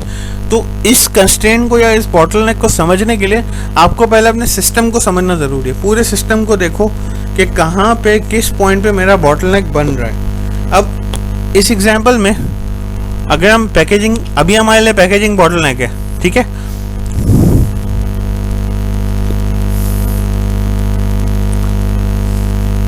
ऑनलाइन शॉपिंग में बॉटलनेक होता है, बिल्कुल होता है। सर्वर एक बॉटलनेक होता है। अब अगर ऑनलाइन शॉपिंग कर रहे हो और दराज पे कर रहे हो तो दराज के पास अपना एक सर्वर होता है। उस सर्वर के ऊपर वो क्लिक्स पर आवर या ट्रैफिक पर आवर मैनेज कर रहा होता है, ठीक है। उससे ज़्यादा जब ट्रैफिक आती है तो क्रैश कर जाता है। अगर जैसे हम देखेंगे TCS जब टिकट्स बेचता था अपने गो एक्सप्रेस से, TCS एक्सप्रेस पे जब वो मैच के टिकट बेच रहा था तो बहुत सारे लोगों ने पिछले साल कंप्लेन की थी कि 12 बजे टिकट सेल होना शुरू होने थे, 12:05 पे सर्वर क्रैश कर गया क्योंकि बॉटलनेक था। उसका सिस्टम, उसका सर्वर एक लिमिटेड अमाउंट ऑफ लोग या limited amount of traffic hold करने के लिए डिज़ाइन था, उससे ज़्यादा लोग आ गए, क्रैश कर गया। एक और बॉटलनेक होता है डिलीवरी।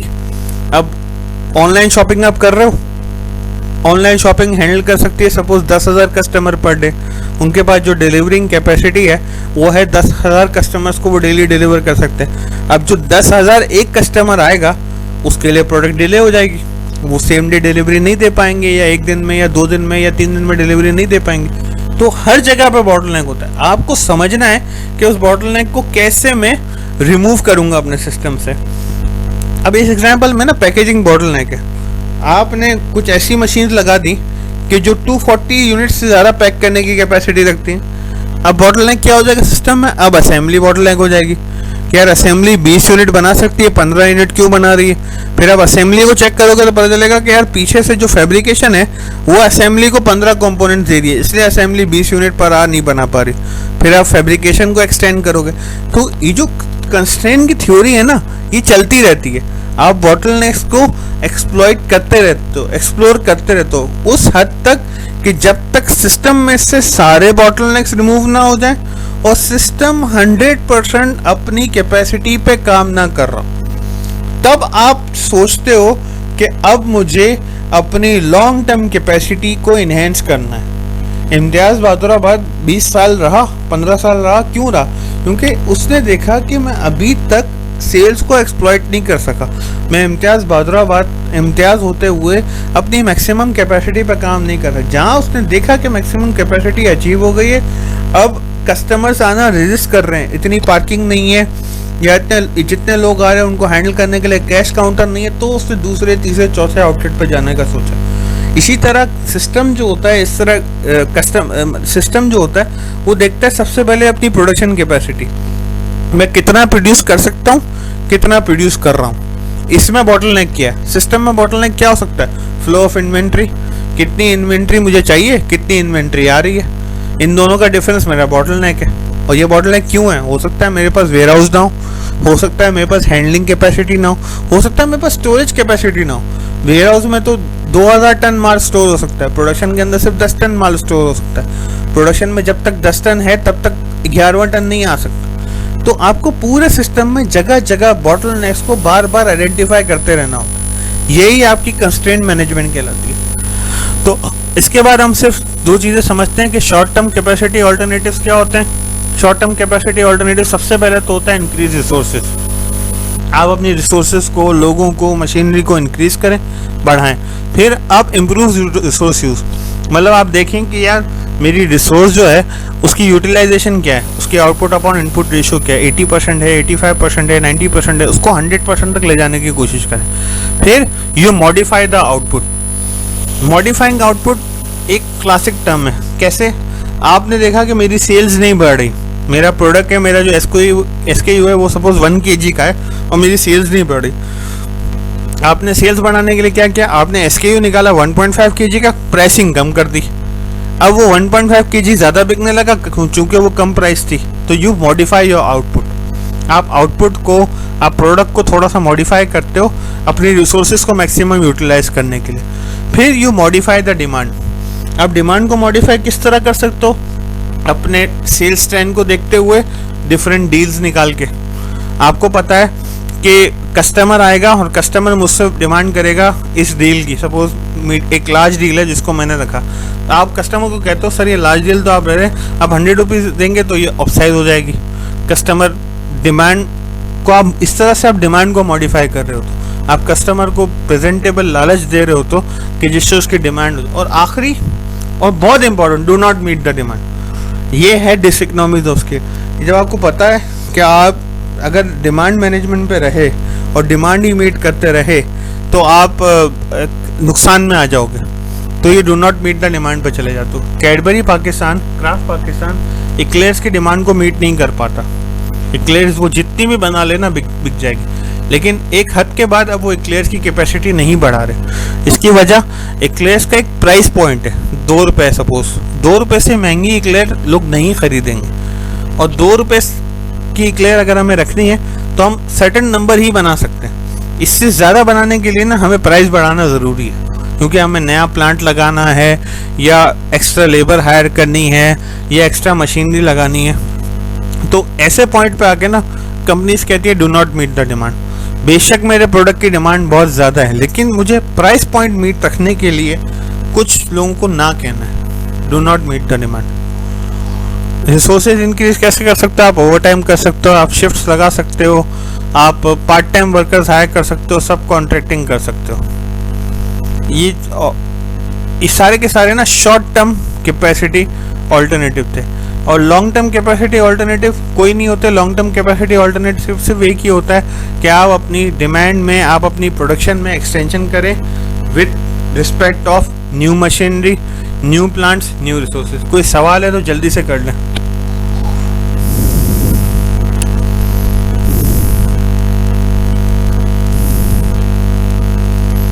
ये लोग भाग भी गए क्लास से, वाह। कुछ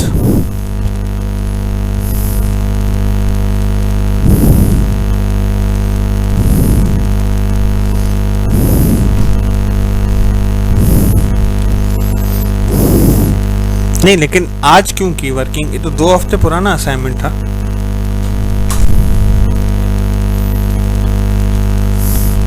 क्या? वालेकुम अस्सलाम।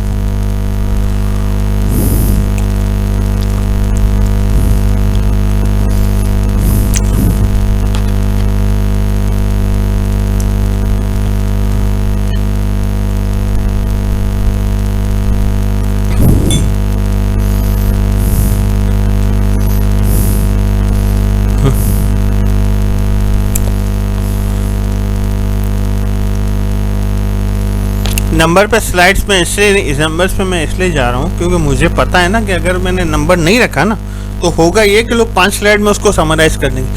आर्टिकल को समराइज नहीं करना, शायद आप अभी भी मतलब इस असाइनमेंट का कॉन्सेप्ट नहीं समझे। आपको ये आर्टिकल किसी लेमैन को समझाना है, तो किसी लेमैन को समझाने के लिए एक्सप्लेनेशन रखते हो ना आप। ये जो आपके पास अभी आपके सामने कैपेसिटी का चैप्टर था, ये 53 स्लाइड्स पे है। ये 3 स्लाइड पे भी कवर हो सकता है। एक स्लाइड पे लिखूं मैं शॉर्ट टर्म कैपेसिटी, एक स्लाइड पे लिखूं मैं लॉन्ग टर्म कैपेसिटी, और एक स्लाइड पे लिखूं मैं लोकेशन लॉजिस्टिक्स, और मैं आपको अपनी जबान में सब समझा दूं।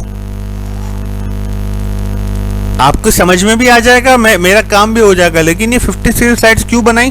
ताकि एक एक पॉइंट को इलेबोरेट किया जा सके। इसी तरह जब आप वो आर्टिकल पढ़ लें और आपको वो आर्टिकल समझ में आ जाए, अब आपको किसी लेमैन को समझाना है, और समझाने के लिए आपको वर्ड्स की जरूरत होती है।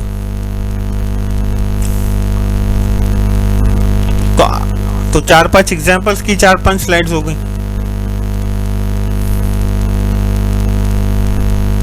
आप बुलेट पॉइंट्स में लिख दें, आप बुलेट पॉइंट्स में ना लिखें, डिस्क्रिप्शन में लिखें। मैंने कहीं लिखा है कि बुलेट पॉइंट्स में चाहिए?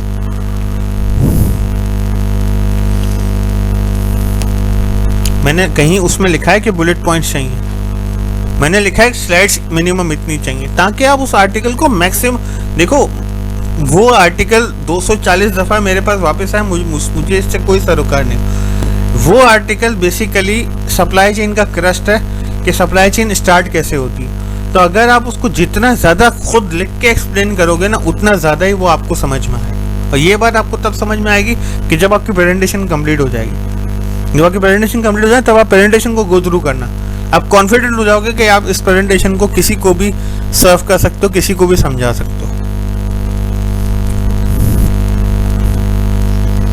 या अल्लाह, ये कौन है? हेलो जी जी,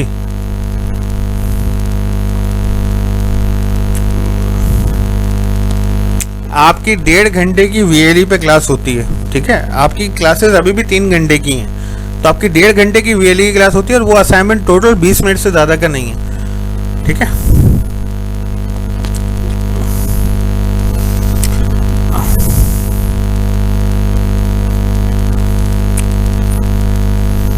एक मिनट, ये जो आर्टिकल आप लोगों को आज आपको वेयर हाउसिंग ऑप्शन का असाइनमेंट दिया है, उसमें ये है कि आपने कंपनी स्टार्ट की है कुछ प्रोडक्ट बनाने के लिए। इसके एग्जांपल ये है कि एक आइसक्रीम है, वो आपने सुपरमार्केट्स में सेल करनी है। आपका लॉजिस्टिक्स सिस्टम जो है उसमें वेयर हाउसिंग है, आपको उसमें डिज़ाइन करने के कितने वेयर हाउसेस चाहिए, कहाँ चाहिए, क्या फैसिलिटी चाहिए। तो और आपने ये देखना है कि एक्चुअली जो है ना कंपनीज इसको कैसे हैंडल कर रही हैं, और आपकी जो आपका जो मॉडल है उसमें और रियल कंपनीज जो काम कर रही हैं इसमें क्या डिफरेंस है। इसमें आइसक्रीम की एग्जांपल दी है। आपको कोई भी प्रोडक्ट बनाना है, कोई भी प्रोडक्ट आप बेच सकते हैं, लेकिन आपको ये देखना है कि आपका प्रोडक्ट जो है उसके लिए आपको कितने वेयर हाउसेस चाहिए, किस साइज का चाहिए और कहाँ चाहिए। नंबर 1। और फिर आपको आपके मॉडल को एक्चुअल कंपनीज किस तरह काम करें उस पर रख के डिफरेंशिएट करना। ठीक है, हो जाएगा सुबह तक। जी अब्दुल समद खान।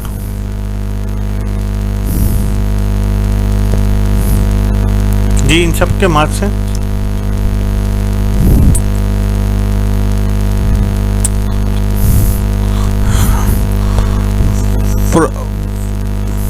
अच्छा, प्रॉब्लम ये है अब्दुल समद खान के पहले जो सिस्टम था ना, जो कि हम नॉर्मल क्लासेस ले रहे थे, तो मेरे पास एक मार्क डिस्ट्रीब्यूशन स्ट्रेटेजी थी कि 40 मार्क्स मिड टर्म के थे, 30 मार्क्स मिड टर्म के थे, 40 मार्क्स जो है फाइनल टर्म के थे, 15 नंबर जो है वो आपके फाइनल असाइनमेंट के थे और 15 नंबर आपके टेस्ट और क्विज़ेस के थे, ठीक है ना। लेकिन अब जो है एक चूँकि ऑनलाइन पे चले गए, मिड टर्म नहीं लिया है, तो इवैल्यूएशन क्राइटेरिया अभी तक हमारे पास क्लियर नहीं है कि इवैल्यूएशन क्राइटेरिया क्या होगा, आपके 100 नंबर डिस्ट्रीब्यूट कैसे होंगे।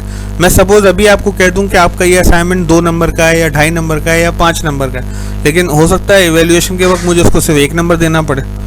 फिर आप लोग कहेंगे कि यार ये तो हमें तो 2.5 में से 2.5 मिले थे, ये एक नंबर किस चीज़ का है। तो अभी तक मेरे पास इवैल्यूएशन स्ट्रेटेजी क्लियर नहीं है। सिर्फ एक बात क्लियर है कि हर क्लास की 1.5 आवर्स की आपको कोई एक एक्टिविटी देनी है। तो अगर आप इसको टाइमली कर लोगे तो मेरे पास इवैल्यूएशन क्राइटेरिया आसान हो जाएगा।